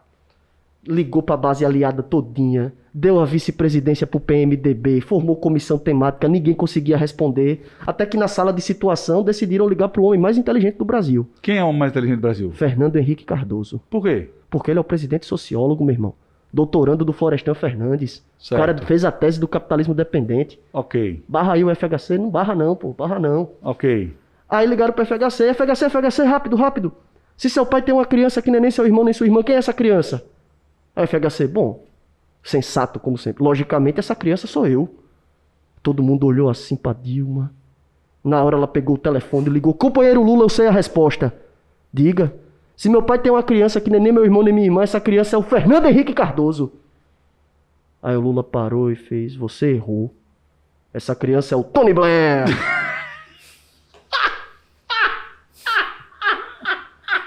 Gastou 10 minutos da minha vida. Uma piada que eu já ouvi. Pronto, agora tem a FAFIP, a Federação Alagoana dos Fiscais de Piada. Só porque você já ouviu, ela perdeu a graça. Não, é porque ela já tinha perdido a graça na primeira. Não, porque você é o critério da piada universal. Sou não. Se não fizer você rir... E essa foi a minha dica de entretenimento. Contem a piada do Tony Blair por aí. Meu Deus do céu. Eu adorei essa piada do Jorge, mas os dois professores aqui não riram não, porque entendem muito de geopolítica e tal. Então vamos pro papo mais sério. Deixa eu dar minha dica de entretenimento. Dica de quê? Dica divertida. Dica. DJ Vinizola. No comando. Dica de quê? Entretenimento. Diga rápido, Wilson Witzel. Witzel. Massachusetts. Surubashchenkov. Surubashchenkov. Na gravação Vamos, final. tá, eu vou seguir. Segue. Dica de entretenimento, Jorge Lobo. Eu sugeriria a vocês que estão aqui nos acompanhando na Podosfera conhecerem um podcast da Rádio Novelo, produzido pela revista Piauí, em parceria com o Spotify, chamado Retrato Narrado. Ele conta agora com 4 episódios, apresentados pela jornalista Carol Pires e produzido pelo João Jabassi, e ela tenta fazer uma trajetória biográfica do atual presidente, contando desde a sua infância em Eldorado, paulista, contando dos seus anos no Exército e contando, nesse último episódio, foi impressionante, a articulação de setores e interesses que ajudaram a eleger Bolsonaro. Como ele cativou os evangélicos, como ele cativou os conservadores, como ele cativou a galera mais reacionária e como essas forças se coadunaram para criar o mito. O último episódio é a criação do mito. É um podcast brilhante, um jornalismo muito interessante e a história que ela narra é de, ou pelo menos deve ser, de interesse de todos. Entretenimento. Fica a dica aí, Retrato Narrado, podem ouvir no Spotify, excelente podcast. Entretenimento com Ricardo. Minha dica é um filme de 1986, o primeiro grande filme assim do Tom Cruise, chamado Top Gun: Ases Indomáveis. Boa, Bicho, é garoto. só a sessão da tarde nas dicas do podcast. Cara, é muito bom esse filme. Altas aventuras. Eles vão viver altas aventuras. Ele, ano que vem, faz 35 anos de lançamento esse filme, e nós teremos uma releitura, um remake, eu não sei como é que vai ser, mas vai ser Top Gun Maverick. Maverick é o nome do personagem aí do Tom Cruise. Foi o filme, na verdade, feito como propaganda do caça F-14, Excelente o nave. Tomcat. Que apanhava, foi o mas apanhava primeiro- pro MiG. Foi o primeiro grande caça dos Estados Unidos, caça mesmo, assim, bico fino, aquela asa retrátil que era lançado de porta-aviões e tal. E ele já tinha essa tecnologia na época da Guerra do Vietnã. Só que não conseguia utilizar o F-14 porque o inimigo ele estava embaixo da floresta. E a floresta equatorial do Sudeste Asiático não permitia o uso dessa tecnologia, uma vez que não sabiam onde estavam os inimigos. Então por isso que todo filme do Vietnã tem aquelas tropas terrestres para dizer onde é que está o inimigo e aí sim utilizar a tecnologia. Então o F-14 ele foi pouquíssimo utilizado na época da Guerra do Vietnã, apesar dos Estados Unidos já terem essa tecnologia. E em 86 é feito o filme como uma espécie de celebração, para você mostrar que o seu avião ele é bem melhor do que o avião do seu concorrente na geopolítica da época, no mundo bipolar da época, que era o MiG, o soviético. Minha dica de entretenimento é Okja. Um filme da Netflix para você que quer comentar e discutir maus tratos contra os animais, indústria alimentícia. Okja, o filme coreano que tem na Netflix. Okja, beleza? Dica de entretenimento, professor Jason Chanchão. Minha dica de entretenimento de hoje é o canal Boteco de JB, que é um canal de um crítico, isso, exatamente, uma vez o Ricardo mostrou pra gente, ele é um dos críticos a Panetones, um vídeo bem engraçado e tal. Ele tem um canal que ele vai, durante um tempo ele ficou até proibido de ir em alguns restaurantes de São Paulo, tem restaurante que não aceita ele vai em alguns restaurantes de São Paulo, ele escolhe um tema, por exemplo, hambúrguer, cheeseburger, aí ele vai em vários, desde o fast food do fulano de tal, até A hamburgueria mais chique. mais chique, ele fica falando o que ele acha, tal, não sei o que. Tem vídeos bem Ele interessantes é um aí. crítico gastronômico. Crítico gastronômico sem muitas frescuras. Então, ele é um crítico ao negócio do gourmet, de gourmetizar tudo e não ter qualidade, de você pagar muito caro na comida, que muitas vezes você encontra em um boteco, em um canto assim, que São Paulo tem muito isso, e você encontra de melhor qualidade do que nos restaurantes muito caros, né? Tem vários episódios dele interessantes, até no próprio YouTube você consegue ver, não no canal dele, mas tem um restaurante tradicional lá de São Paulo, Sujinho, não sei se vocês conhecem, já foram e tal. Sim. Ele foi proibido de entrar lá porque ele fez críticas à feijoada, comida lá, tal, não sei o quê. Aí é bem interessante para você conhecer um pouco da gastronomia paulista e também um pouco de crítica gastronômica. E o programa do cara é muito gastronomia divertido mesmo. Ele é muito Gastronomia bom apresentador. paulista, a gastronomia paulista, que na verdade é a gastronomia mundial, né? Porque em São Exato. Paulo tem restaurante de tudo que você Ele, quiser comer. ele tava fazendo um vídeo essa semana, quer dizer, eu vi essa semana já um vídeo de algum tempo sobre esfirra. E ele visita um restaurante armênio, fiquei com muita vontade de ir lá. Mas a principal frase dele, eu acho que é exatamente fazendo uma crítica aos restaurantes de São Paulo. Porque ele fala o seguinte, o paulista, ele não gosta de comer, ele gosta de historinha. Então essa é a frase dele, é emblemática, né? Então o paulista ele não está querendo ir para um restaurante para comer bem. O paulista, ele gosta daquela história. Meu, esse restaurante aqui, ele tá aqui desde 1800 e tanto. Mano do céu. É a avó da pessoa que tá ali no balcão, que fazia aquela esfirrazinha com não sei o quê, com não sei A comida mesmo. Comida mesmo é secundário. Então ele fala, o paulista, ele gosta de historinha, ele não Exato. gosta de comer. E aí, por isso é que você acaba tendo esses restaurantes todos. Tem um bar aqui em Maceió que é muito famoso também por essas coisas, tá ligado? As pessoas gostam de historinha na porta dele, conversa mesmo. Agora, não tem nem copo pra se beber direito, o tira-gosto é terrível. Eu não Que ranço da- Eu não vou falar porque não convém, não vale a pena. É, gente, Mas tem nada a o- ver a gente falar de comida O cara paulista. atende mal, etc, etc, etc. Enfim, vamos em frente. Como é o nome Let's daquela go. avenida famosa? Dica de entretenimento. Arthur Finizola, dica de entretenimento. Minha dica hoje é um reboot. Eu vou reforçar a dica do episódio passado, porque eu terminei a segunda temporada de The Boys. Rapaz, Eu tô assistindo top ainda, não que fala você não, quer. Viciado fala não, mesmo, fala hein? Fala não. Eu tô assistindo. Não vai vou falar, dar não vou falar, spoiler. não. Pode Então falar quer o dizer você que não quiser, vai- meu não, irmão. mas eu não Vai, vou falar. viciado, Todas vai. as vezes que a gente fala com você no WhatsApp, você está ocupado, é vendo The Boys. Esse é um termo muito Não, forte. essa série é simplesmente espetacular. E aí, cara, eu me arrisco a dizer que a segunda temporada chega a ser um tapa na cara da sociedade aí, porque toca no dedo da ferida aí de racismo, de homofobia, dessas coisas aí que anda circulando e que tá bom da gente prestar atenção enquanto seres humanos. De uma maneira bem interessante, que é dentro desse universo, né, dos super-heróis. Mas é bem, segunda temporada, meu irmão, massa mesmo. Então a dica da semana passada Toca foi nos a temas. primeira, a dica dessa semana é a segunda. Exatamente. bota fé. Estilo a estrutura mesmo da Amazon lá, né? Ela dica- estrutura dessa forma. Você acha 2 The Boys lá. Aí quando você vê um é a primeira, o outro é a segunda. A dica de entretenimento é reforçar a dica da semana passada.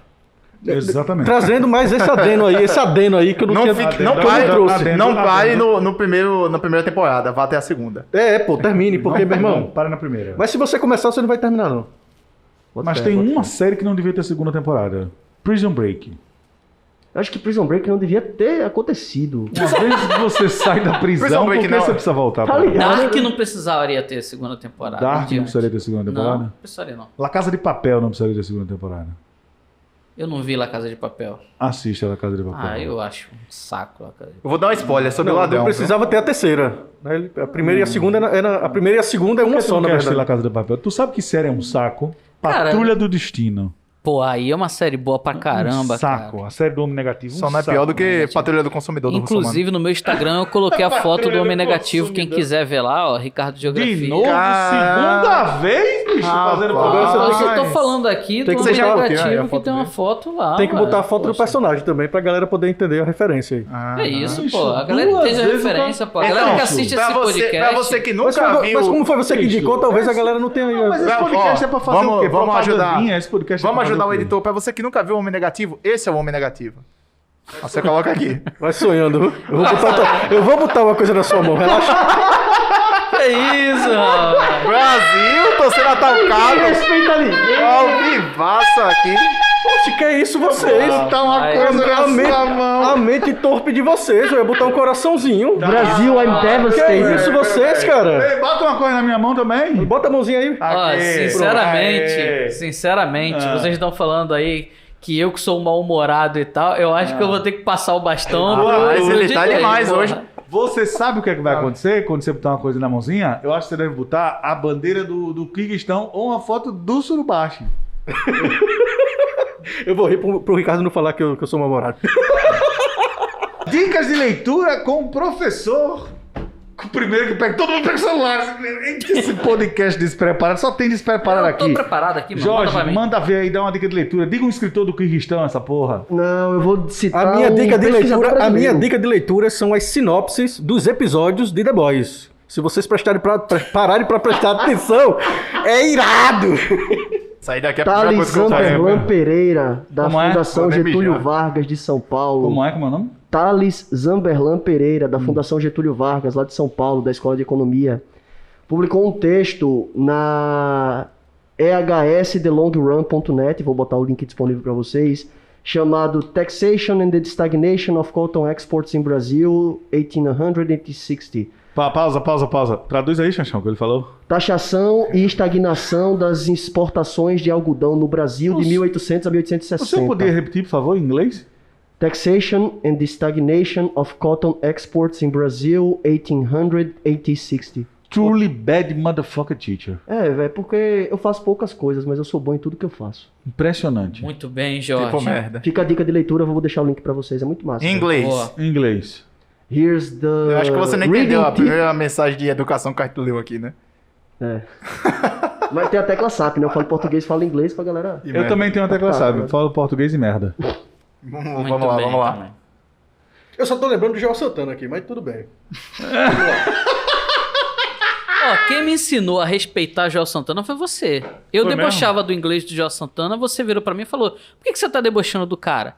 O cara tá se esforçando pra caramba de ir pra África do Sul pra tentar falar a língua deles, tentar se comunicar com os caras. Isso deveria ser aplaudido e respeitado e não tratado dessa maneira como tá sendo tratado aqui no Brasil. Concordo, inclusive dou a minha confirmation. Foco na missão. Foco na missão, dê a sua dica, meu irmão. Minha... Xiii, vou dar em rima agora, quer? Não, eu só quero se for rimado, pra não deixar o nosso ouvinte alienado. Quero ver. Eu não consigo. A partir de agora, o Meto o dedo no examinador, umbigo. a partir de agora, o apresentador só fala rimando. Por isso, vamos continuar falando. Eu não consigo, vou meter o dedo no meu umbigo. Vamos lá. Ministério Público do Distrito Federal lançou uma cartilha muito legal. Impressionante a rima do amigo. Racismo... Ministério Público Federal Ministério rima com o quê? Público... Ó, ele tá pedindo. Não, você pode falar com ele. Ministério Público o quê? Federal rima com? Animal, Bicho, cala a eu boca, juro que- juvenal. Isso, ainda bem. Muito bem, ainda me salvou, porque assim vieram várias palavras e nenhuma poderia ser dita. Não, na verdade você poderia ter citado o nome do Ministério presidente do Público Kirguistão Estadual. pra ele. Vamos lá. Não, gente, agora sério, é um texto bem legal de 33 páginas, que é o Racismo Sutil por Trás das Palavras, lançado pelo Ministério Público do Distrito Federal. Distrito Federal. Exatamente.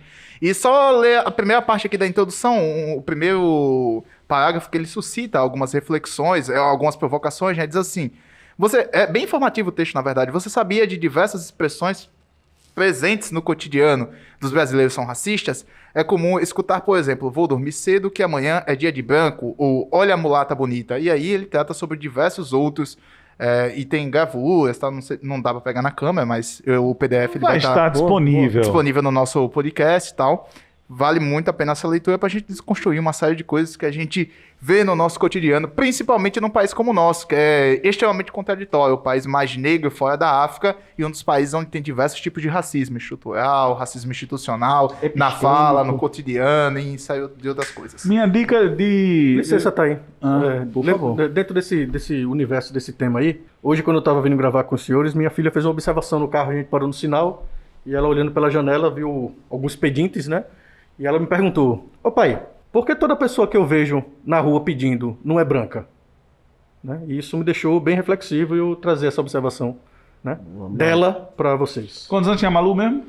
8 anos. Já entendeu tudo.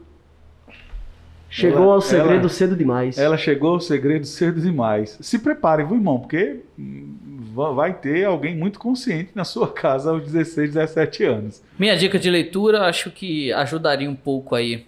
Chama um livro chamado Demandas e Contextos da Educação no Século XXI, de Karina Durai, pela editora Atenas. Então, um livro de 2019, que eu estou lendo, obviamente, em função do meu doutorado, mas que serve para todo mundo que quer entender um pouquinho sobre a educação brasileira e seus desafios agora no século XXI.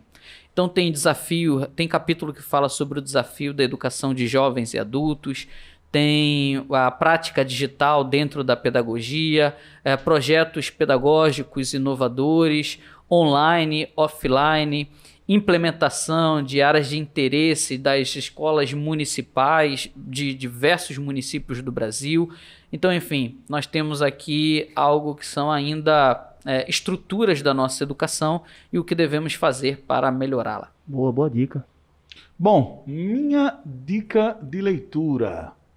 Dentro da Noite Veloz é um poema do Ferreira Goulart. Dentro da Noite Veloz é um poema do Ferreira Goulart muito interessante que faz parte de Poema Sujo, salvo engano. Então, na verdade, a minha dica é a obra do poeta Ferreira Goulart, beleza? Poema Sujo, Roceiral, enfim. Leiam Ferreira Goulart, beleza? O poeta brasileiro que é muito legal. Leiam poesia, minha dica de leitura é essa. Pessoas legais leem poesia. Pura chalaça. Ah, boa demais. Bora? Então, depois de dicas de leitura, depois de dicas de entretenimento, senhoras e senhores, só nos resta caminhar para a parte final deste podcast para falar de esportes e depois finalizar com a nossa nota de repúdio. Ricardo, sua notícia de esportes, por favor. Minha notícia de esporte saiu na semana que nós estamos gravando esse podcast, o sorteio da Copa Libertadores da América. E o Flamengo, obviamente, que é o que interessa para esse podcast, vai pegar agora nas oitavas de final da Libertadores da América o Racing da Argentina. Sendo vitorioso desse confronto, ele vai pegar o duelo entre Internacional e Boca Júnior. Quem você acha que passa entre Internacional e Boca Júnior? Internacional. Sério? Com certeza. Jorge, Agora, você acha quem que eu passa? acho que passa entre Internacional ou Boca Júnior? O Boca Júnior deve passar. Muito bem. Arthur, o que você acha? Rapaz, eu só entendo de videogame, cara. É? Isso não é videogame, não? E de futebol aí eu Nossa, entendo pouco. vocês acham que dá... Depende do ano. É FIFA 19, é FIFA 20? Agora, entre Vocês acham Flamengo que e dá Racing, Internacional? eu acho que o Internacional- Flamengo fica no Racing dessa Internacional- Não, isso aí você sempre vai torcer pra ele. Por isso que eu nem perguntei assim pra Internacional, vocês. depois do isso daí. Atlético, é o time que joga o melhor futebol hoje no Brasil. Aí então, vamos lá. Aí então daria Flamengo e Internacional, segundo Não. vocês, nas quartas de Não, final. daí Racing- Racing e Internacional. Internacional. Certo. Então daria Você sabe a história Flamengo do e Racing Clube, Internacional. né? Ah, sim, sei sim. Sabe que o Racing Clube é um clube espetacular. El Cilindro é o nome do estádio. Tem muito mais história que o Flamengo. Certo. Obrigado. Se o Flamengo passar pelo Internacional, ele chega até a semifinal e pode de novo encontrar o Grêmio. Inclusive hoje, no dia da gravação desse podcast, faz um ano, exatamente um ano daquele 5-0. Com fraturas. 5-0 em cima do Grêmio no O Grêmio Maracanã. pega quem nas oitavas? Naquela semifinal que a gente pode até considerar que ali foi o título da Libertadores. Ali o mundo inteiro olhou o Flamengo e falou, esse time é imbatível. Não, na verdade, Exceto ali o o Liverpool. mundo inteiro, ali o jornalismo inteiro olhou para os técnicos brasileiros e disse assim: parou, tá bom, vamos aprender. Porque o Renato Gaúcho foi um dos que mais menosprezou o Jorge Jesus e o tratou mal em entrevistas, perguntando se ele tinha currículo, perguntando, pondo em risco a credibilidade do cara, dizendo que o futebol brasileiro não tinha que aprender absolutamente nada. E a cara do Renato Gaúcho, e aqui, nesse jogo, é um dos momentos mais extraordinários do futebol brasileiro. E eu quero dizer aqui que eu gosto do Renato Gaúcho como treinador, apesar de achar que o melhor treinador do Brasil hoje se chama Rogério Ceni, o melhor treinador não estrangeiro, né? Se chama Rogério Ceni pra mim. Mas, Ricardo, É isso. é isso. Xanxa. Hoje eu queria trazer, na verdade, nós estamos gravando, dia 23 de outubro, os parabéns para... O Flamengo? Ainda que eu não seja antimonarquista, parabéns para o único rei possível nesse país, que se chama Rei Pelé. 80 anos de Pelé. 80 anos de É Pelé. isso mesmo. E vou deixar o link de uma matéria bem legal da BBC aí pro pessoal, falando sobre a trajetória e algumas curiosidades sobre a carreira do Pelé. Como, por exemplo, a história que se o Pelé interrompeu mesmo uma guerra ou não, se você não sabe, tem aqui na reportagem da BBC falando. O dia que o Pelé esnobou os Beatles e não quis conhecê-los na Copa da Inglaterra, enfim, e tantas outras Eu histórias. só gostaria de lembrar uma coisa, são 2 Libertadores, mais de 1.000 gols marcados, 77 gols pela seleção brasileira, 3 participações vitoriosas em Copa do Mundo, jogador mais jovem a marcar um gol na final da Copa do Mundo aos 17 anos em 1958. Dá uma olhada no Instagram do Arquivo Nacional. O Arquivo Nacional, para quem não tá ligado, existe e é um Instagram muito legal, que é o Arquivo Nacional do Brasil, e tá se comemorando também. 1.091 gols. Desses 1.091 gols, 780 e alguns, não vou lembrar exatamente, em partidas oficiais. Ainda é até hoje o jogador com mais gols em partidas Em oficiais. partidas oficiais, sem contabilizar marrequices e enganações de 1.000 gols, etc. Fazer uma pergunta? Boa.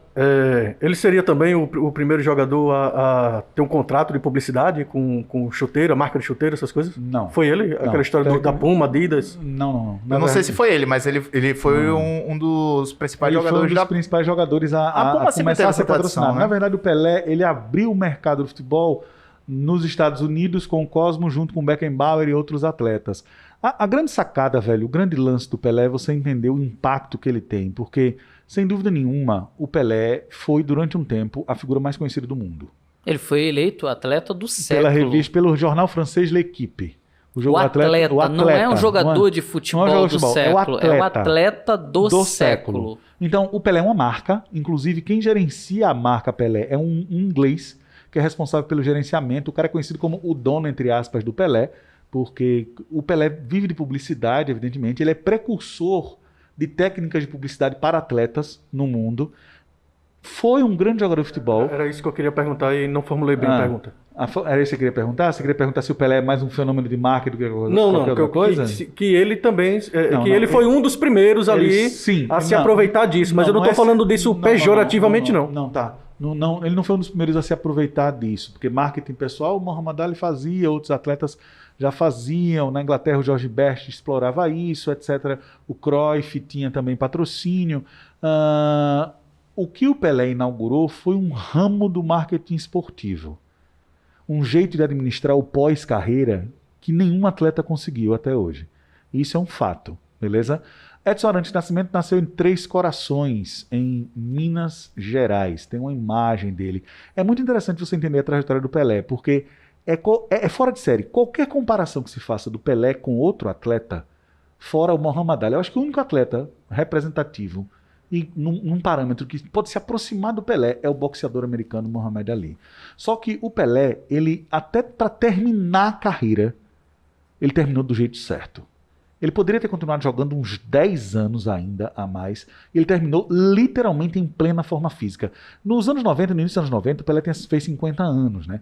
E ele participou aos 50 anos de um amistoso. Nessa reportagem fala sobre isso. Ele foi jogou, uma das poucas vezes que ele foi capitão da seleção. Exatamente, foi uma das poucas vezes que ele foi capitão. E ele jogou um tempo. Aos 50 anos, o Pelé ainda estava em forma, meu irmão. É um negócio impressionante, assim. É impressionante. Geneticamente a coisa é diferente. Uma coisa interessante também é você assistir Pelé Eterno e ver a coordenação motora dele. A maneira como ele enxergava o jogo, a explosão, a velocidade. Do ponto de vista da performance atlética, é como se você tivesse uma máquina do tempo, assim, pegasse um cara que estava muito à frente de todo mundo. A velocidade de arranque era coisa de corredor de 100 metros. Você percebe que ele toca na bola e vai. Ele domina com as duas pernas, cabeceia para os dois lados, cabeceia de olho aberto. Os fundamentos do esporte do Pelé são impecáveis. Tem uma galera que fica se questionando hoje se ele realmente é o maior jogador de todos os tempos. Quero ver ele fazer hoje, né? Tendo hoje Messi, tendo hoje Cristiano Ronaldo e tudo mais. Pra gente poder comparar Messi e Cristiano Ronaldo, todo mundo tenta colocar o Pelé nos dias atuais. Uhum. Eu convido todo mundo a fazer o contrário. Pega o Messi, coloca o Messi com a chuteira que o Pelé jogava. Com a bola pesada. A bola que ele jogava. Contra o Beckenbauer. Com o campo que ele encontrava para poder jogar. No interior de São Paulo. E Paulo. aí vamos ver se o Messi aguenta 15 minutos sem sofrer algum tipo de fratura, sem incomodar a chuteira da bolha ou alguma coisa assim. Aí a gente vê realmente É um e faz uma fenômeno. comparação mais plausível à realidade, uma vez que não tem como colocar hoje o Pelé com a tecnologia atual, mas tem como colocar o Messi e o Cristiano Ronaldo com a tecnologia daquela época. Isso também... Tem gramados aí péssimos que a gente pode colocar os caras nesse campo. A gente tem como reconstituir uma chuteira e uma bola de futebol daquela época, botar essa galera pra jogar e vamos ver se essa galera é boa mesmo. Aí a gente coisa- vê quem uma- é smoking, quem é paletó e quem é terno. Uma coisa também que essa comparação do Jorge foi surreal. Meu Deus do céu. Uma coisa interessante também de se pensar sobre isso é porque esse raciocínio que a galera faz... gostei. Eu gostei, ficou massa. Ficou ótimo. Uma coisa, só quem não gostou foi o Xanxão, porque o Xanxão é o Jorge negativo, tá ligado? Ele não gosta de nada que o Jorge Pai, fala. termine sua frase, Não, velho. o que eu ia dizer, O seu parágrafo, né? o meu parágrafo. O meu parágrafo. Oxente, mais do que o parágrafo do Ricardo no começo sobre educação? Não, eu só quis dizer que não vai ser uma frase só, mas não precisa se doer, não. Tudo que eu falo aqui tá sendo levado pro lado pejorativo das coisas. Você é o Perguntei se era homem publicitário. pejorativo. Perguntei se... Você é um homem pejorativo, você é Jorge negativo, eu sou português e merda e o Ricardo é tudo isso junto. Como diz um artista aqui alagoano, o subliminar tá no olho de quem vê. Não é no pincel de quem pinta, Porque o não. compadre Washington quando escreveu. É porque o compadre Washington quando escreveu Pau que nasce torto, nunca se endireita, ele tava falando evidentemente de uma árvore. Esse negócio de que Isso aí não é subliminar, não, meu filho. Isso aí é bem direto. né? É porque ele tava escrevendo a responsabilidade é do Meu leitor. Deus do céu. Sobre o Pelé. Ele é eterno. Ele é eterno. Não, é Não é sério. smoking, é terno.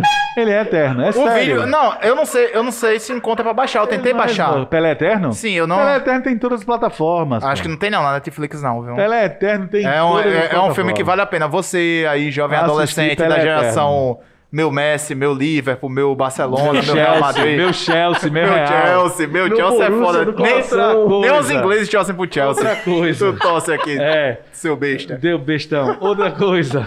E o cara que anda com a camisa do meu Paris Saint-Germain, tá ligado? deixa Meu quieto. PSG. Não, eu uso a camisa do Neymar, é diferente. Ah, Neymazete. Já foi. Não, o Xanxão tem um passado Neymazete que é ótimo. Pode falar a última coisa do Pelé ou não pode? Pode? Tamo aqui só pra isso. Pode falar a última coisa do Pelé? Tem certeza? Cara, Eu vai queria falar o quê dizer da que bola? para não subestimar contra quem o Pelé jogou. Porque o Pelé jogou contra o Eusébio, o Pelé jogou contra um time do Milan que era espetacular, jogou contra o Benfica, o melhor Benfica de todos os tempos, que ganhou tudo também. Só faltava o Jorge Jesus treinando. Meu irmão, o Pelé ganhou de todo mundo que era foda na época. Sacou? É outro nível, É gente. porque tem um negócio que, não tinha adversários para o Pelé, ele estava muito à frente. É como se nunca tivesse existido Franz Beckenbauer, como se a seleção italiana fosse ruim, tá ligado? Esse é um ponto interessante. Mas acabamos Falamos. nossas notícias esportivas e vamos para o grande momento desse podcast, que é a Nota de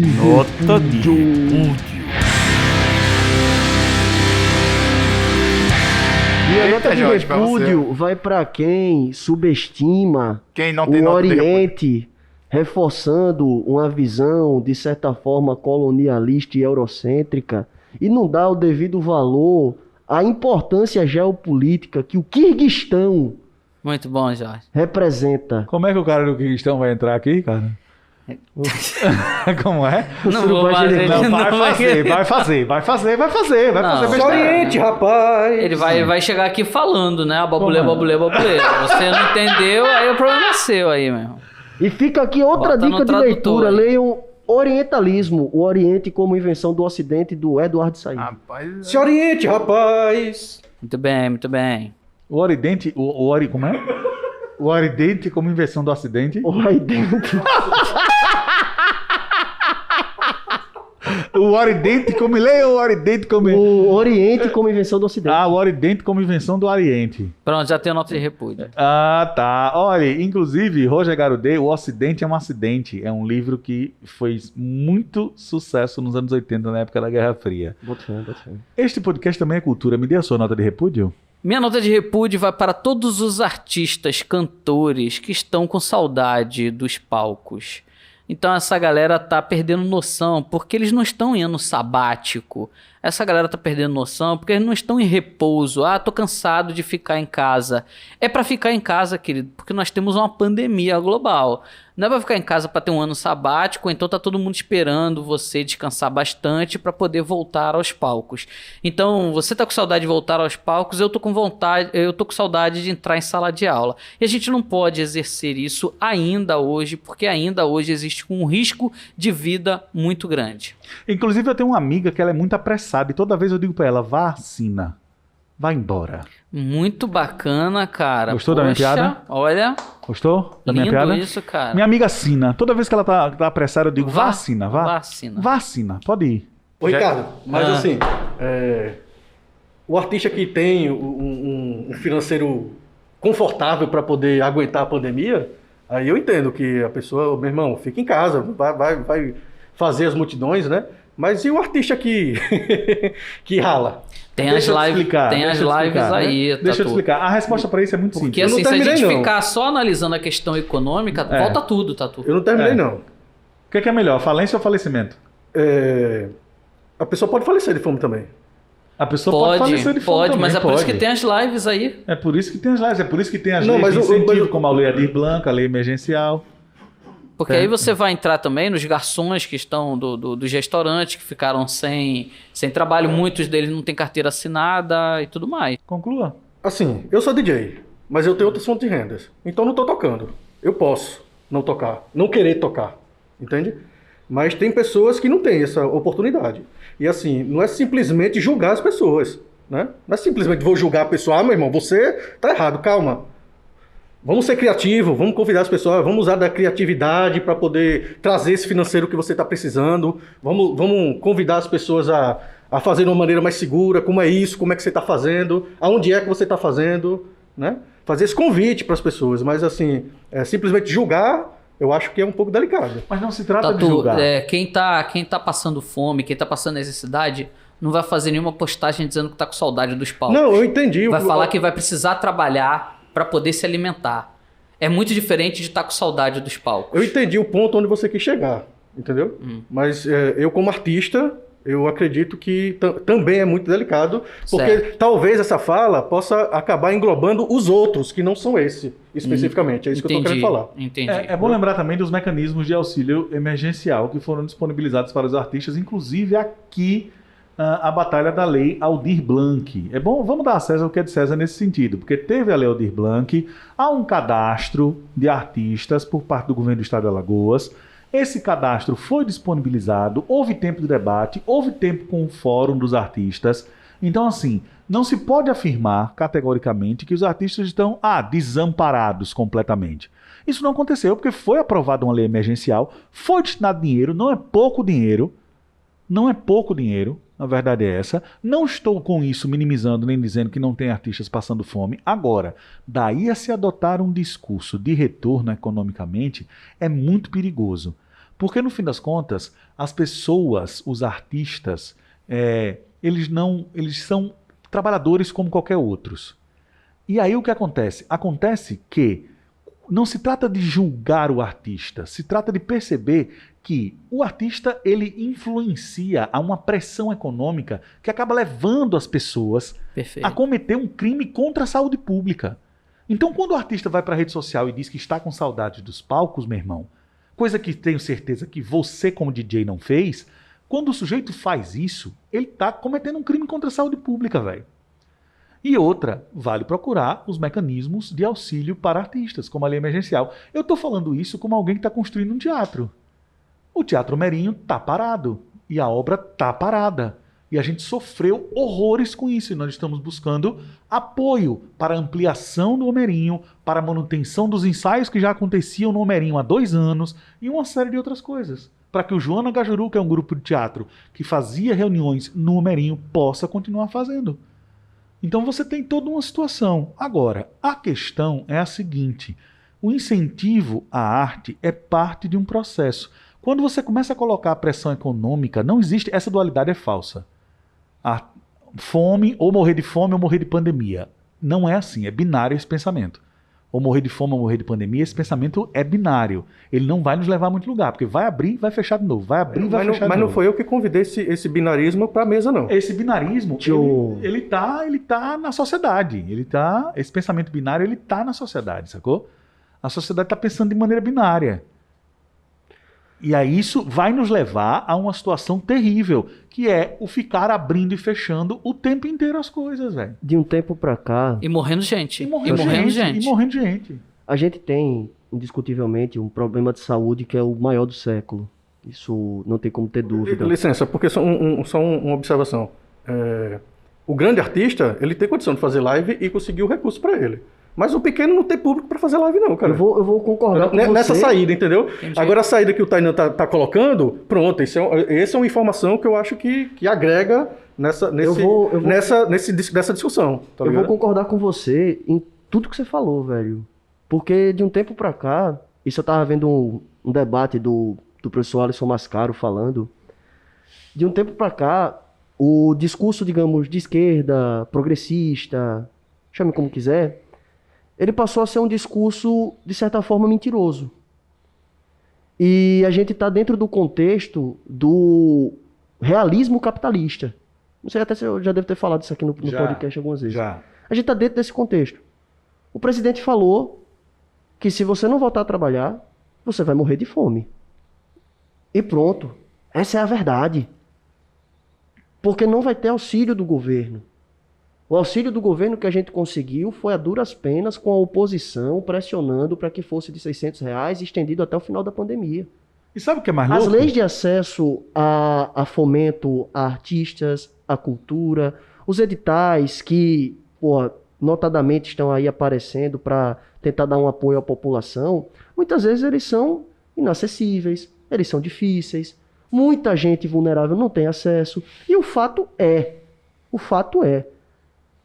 ninguém vai nos salvar. E se não voltar a trabalhar, vai morrer de fome. E se voltar a trabalhar, vai morrer de doença. Porque não tem outra. A experiência internacional mostra que para conter o avanço da pandemia, a gente precisa de uma quarentena rígida, a gente precisa esperar pelo remédio, a gente precisa esperar pela vacina, praticar medidas de distanciamento e higienização.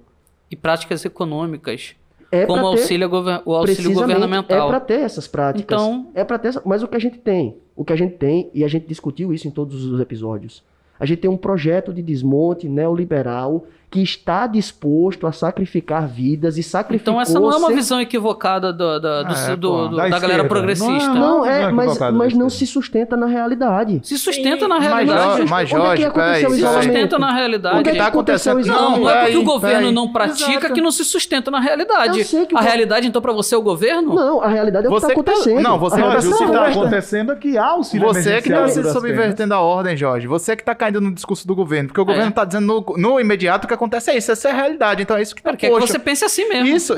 Quem fala isso não é você. Quem fala isso, por exemplo, é o Átila também. O Átila tem um discurso liberal. Coloca o debate no indivíduo. Se o indivíduo não sair de casa, a gente contém a pandemia. Peraí, uma pandemia só se resolve com política Exato, pública. o Se não tem discurso política é pública, a culpa exatamente não é da esse. esquerda que é Mas o ingênua. neoliberalismo vem dar um tapa na nossa cara. Sim. Mas, Jorge, a verdade não pode deixar de ser verdade porque as coisas estão difíceis, A não. verdade é essa. E eu sou totalmente a favor das medidas de distanciamento e de Não, quarentena. isso eu entendi, mas você tá dizendo o seguinte. Então, o que é que nós Mas devemos... onde é Tá, que aconteceu o o que é que- isolamento no Brasil? Não aconteceu. Tudo bem, meu querido. Porque não aconteceu não quer dizer que não estava certo. O que é que nós temos que fazer, ó, grande guru? Não, a gente tem que pressionar pelo isolamento. A gente tem que pressionar esse governo. Mas Não, Isso é um pressionar é discurso exatamente o Você que a tá esquerda dizendo? tá fazendo, é pressionando. Você tá falando que tá errado, porque o normal agora é Não, realmente morrer não- de fome não é ou o morrer da normal, pandemia. Não é o normal, não tô dizendo que isso é normal. Eu tô dizendo que isso é o que está. Esse é o real. E a gente tem que protestar contra isso. não, é isso que a Mas esquerda gente tá fazendo. A gente tá protestando e a gente passou a adotar um discurso que não é praticável na realidade. Qual é o discurso qual que é não o é discurso? praticado na realidade? Qual é o praticado? Peraí. Qual é o discurso que a esquerda adotou que não é praticável? na Isolamento social, eu tô Isolamento entendendo. social. Eu tô entendendo. Porque o isolamento ele não Então a existe gente no tem que Brasil. brigar não é... com o governo sobre o quê? Se não é, É. pra um distanciamento social. Tem que brigar. Pelo distanciamento social? Tem que brigar pelo isolamento. Isso é um fato. Eu não entendi, não. Mas Eu o também não fato tô é, entendendo, eu o não tô nosso querendo entender, o nosso sério. o discurso progressista, o discurso do isolamento, não tá chegando na realidade, não tá chegando na população. Sim. Sim, e por causa disso não tem nenhuma novidade. E qual é o erro da esquerda? Esse discurso parece, como eu tava falando, irreal. Esse discurso não parece praticável. E aí a gente cai justamente no binarismo, a gente cai justamente na dicotomia que não deveria existir, mas existe. Ou você trabalha, ou você morre de fome. Essa é a realidade posta.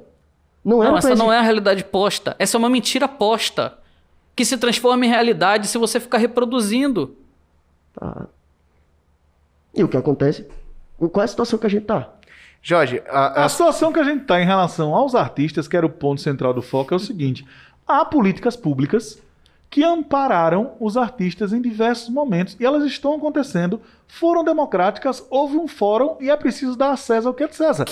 Há uma lei no Maranhão, há uma lei aqui, há uma lei nacional chamada Lei Aldir Blanc, que é uma lei emergencial, que destinou milhões para os artistas. Que a gente sabe que não chega a todos os artistas, que a gente sabe que os artistas estão passando por uma série de dificuldades, a gente sabe que os professores estão passando por uma série de dificuldades. Mas o problema não está na reivindicação. Que os garçons estão passando por uma série de dificuldades, e isso sem falar da base, que também está passando por uma série de dificuldades. A gente sabe de tudo isso, a gente sabe da condição econômica que o mundo inteiro está atravessando. E por isso mesmo é que a gente deve fazer um lockdown o mais rápido possível para poder sair o mais rápido possível dessa situação. Porque não precisaria o governo ficar 6 meses entregando auxílio emergencial se ele fizesse logo um grande lockdown de 2 meses. Isso seria facilmente resolvido com esse lockdown de 2 meses. Você pega esse auxílio emergencial, aplica nesse período de 2 meses e você teria um retorno das simples. atividades. Só quem salva a população da pandemia é o Estado. A responsabilidade é do Estado. É do Estado. Ponto. É o Estado que tem que dar dinheiro para as pessoas Agora, mesmo. se a gente tem um governo central genocida, é uma outra história. Aí é outro ponto. E se a gente tem... É o Estado. E se a gente Tá na tem... reivindicação, gente. E se a gente tem artistas que estão falando que estão com saudade do palco, então estão chamando o público que também está com saudade de tomar sua cervejinha, de ir para show, não sei o que, tá chamando tudo isso. Isso é um erro. E tá fazendo com que as pessoas pensem que nem o Jorge, dizendo que a gente tem que voltar mesmo, porque senão ferrou tudo. Não ferrou tudo, não. Ferrar tudo é do jeito que tá essa linha de pensamento. É ela exatamente que tá ferrando. Ela é o problema. Essa visão dicotômica que é o problema. Precisamente. Então é ela que precisa ser combatida. Precisamente. E o que a esquerda tá fazendo? Que até agora eu não entendi qual é o lance erro é que da você esquerda. começou, Jorjão, Ricardo. citando o seguinte. O lance é que você começou citando o seguinte. Você disse, a partir de uma referência, que a esquerda solicita coisas irreais. E isso não procede, Jorge. Ricardo, analisando sua fala rapidamente. Você falou, se a gente tivesse feito uma quarentena de 2 meses, a gente não estaria há 6 meses esperando a quarentena começar. Eu tô usando a prática feita em outros países. Exato. E é o que é para acontecer. Certo, Só que mas não aconteceu, beleza. nós estamos há 6 meses dizendo, precisamos ter uma quarentena. Sim. Certo. Precisamos ter uma quarentena. E como o Xanxão bem falou, tem um presidente genocida no poder. Certo. Que está dizendo, não vai ter quarentena. Certo, Jorjão. E o que é que a gente deve dizer, então? A gente deve combater veementemente esse projeto neoliberal. A gente deve E a combater esquerda não tá fazendo esse isso, governo. Jorge. E a gente deve adotar um discurso que Certo. se aproxime mais do anseio de trabalhadores que estão presos nessa dicotomia que foi criada por esse presidente entre a morte da doença e a morte de fome. Pois o discurso Então, essa é a é... situação Deixa eu te que falar tá posta. Deixa eu te falar dois, que é um debate da esquerda de aproximar de pautas que tocam na vida das pessoas. Uma, defesa do SUS, outra, defesa do auxílio emergencial. São duas coisas que são pauta da esquerda, não é do governo. Justo. Isso não aproxima a política do povo. Agora, sim, a gente não pode cair no... Aí eu vou só pegar uma contradição da tua fala. A gente não pode cair no realpolitik. Aí é a política real. A política real é o seguinte, eles estão demandando a pauta. Logo, a esquerda tem que se adequar a essa pauta e trabalhar em cima dela. Aí a gente vai estar trabalhando o quê? Continuem passando álcool em gel na mão? É isso que resolve? Porque o patrão está dizendo para você trabalhar. Então use máscara e bote álcool em gel em mão. Isso é o básico. O certo seria outra coisa. Justo. E quanto a essa coisa, não é, a realidade não é essa. Ou vai morrer de fome, ou vai não sei o quê. E outra, artista que pede para voltar é artista bem-sucedido. Eu nunca vi. Exato. Eu não vejo, sinceramente, o Arthur, que é DJ, por exemplo, chegar numa rede social e dizer assim, eu preciso tocar, tô voltando não sei o quê. Não é preciso Não, voltar. Eu não estou fala com que ele tá saudade de do tocar. palco. Estou com saudade de tocar. E eu posso estar enganado, mas eu acho que os seus amigos que você sabe que tá passando uma série de dificuldades, que são músicos e tal, também não ficaram postando que estão com saudade do palco. Eles querem sim a abertura, eles querem sim um retorno, da mesma forma como eu quero retornar para uma sala de aula. Mas a gente já fez uma reunião entre a gente e a nossa isolada não vai retornar. Eu só vou retornar se a Sina for. Se a Sina for, eu digo vacina. Então, se tiver vacina, a gente retorna. Se não, o Manas em Foco não vai retornar. Eu quero. Eu tenho uma empresa, pô, a gente aqui tem uma empresa. E vamos sofrer economicamente com isso. Exatamente. Então, é claro que a nossa situação é diferente, a sua situação é diferente. Tem um monte de professor aí passando uma série de dificuldades, tem um monte de músico passando uma série de dificuldades. Eu acredito que os seus amigos não ficaram no Instagram deitado numa rede dizendo ai que saudade do palco para os seus milhões de seguidores. Então, quanto a essa fala específica, eu estou totalmente de acordo com você, entendeu? Mas a forma como foi colocada talvez deixou aberto para generalizar. E só foi essa a minha observação. Tranquilo. Cuidado na generalização, porque os demais, né, podem não estar abarcados dessa pessoa específica. Certo? Entendi. Sim. Ok. Nota de repúdio, Xanchão. Nota de repúdio, chão. Minha nota de repúdio... Deixa eu só abrir meu celular. Rapaz, eu queria fazer uma nota de repúdio ao Xanchão, que toda vez que vai falar tem que abrir o celular. É, porque as informações estão aqui, Ele né? vive no celular e toda vez que é ver dele, ele não tá pronto pro celular. Vocês ficam lançando polêmica aí, O onde? podcast inteiro, meu irmão, Real Política aqui, o negócio é o seguinte, desbloqueia o celular. Pega o seu Real Política e Já Real tá Poli- desbloqueado. Agora O você Real- passar qual mais é de o- um minuto, qual ele é vai o bloquear Real? tudo. Minha nota de repúdio são todas aquelas pessoas que vêm pro podcast, botam um esculhambar. bocado de regra e chega na hora não cumpre. Você não tá conseguindo ver isso porque foi cortado e eu tô do lado do meu amigo Arthur, que tem que trabalhar muito porque as pessoas ficam esculhambando aqui esse podcast e é isso. Minha nota de repúdio vai para os fabricantes Vou de dizer álcool que vai gel. estar tossindo no próprio álcool.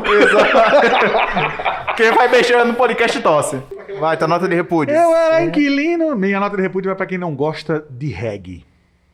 Inventou agora. E tem quem não gosta de reggae? Tem várias pessoas que não gostam de reggae que diz que é música de marginal, que é música de não sei o que, não sei o que, não sei o que. Pô, que isso, cara. Minha Reggae é nota de vida. regar, Minha nota de repúdio vai para todas as pessoas que vêm. Agora é Vem me sério. regar. Minha nota de repúdio vai para todas as pessoas que rotulam um objeto cultural, uma prática cultural, como de alguma coisa no sentido de minimizá-la. Por exemplo, quadrinho é coisa de criança, reggae é coisa de maconheiro. Minha nota de repúdio vai para quem. Kirguistão é coisa de louco. Porra, Jorge. Eu queria terminar o podcast agora, já que todo mundo deu sua nota de repúdio, com uma seguinte frase. Ababulê, ababulê, ababulê.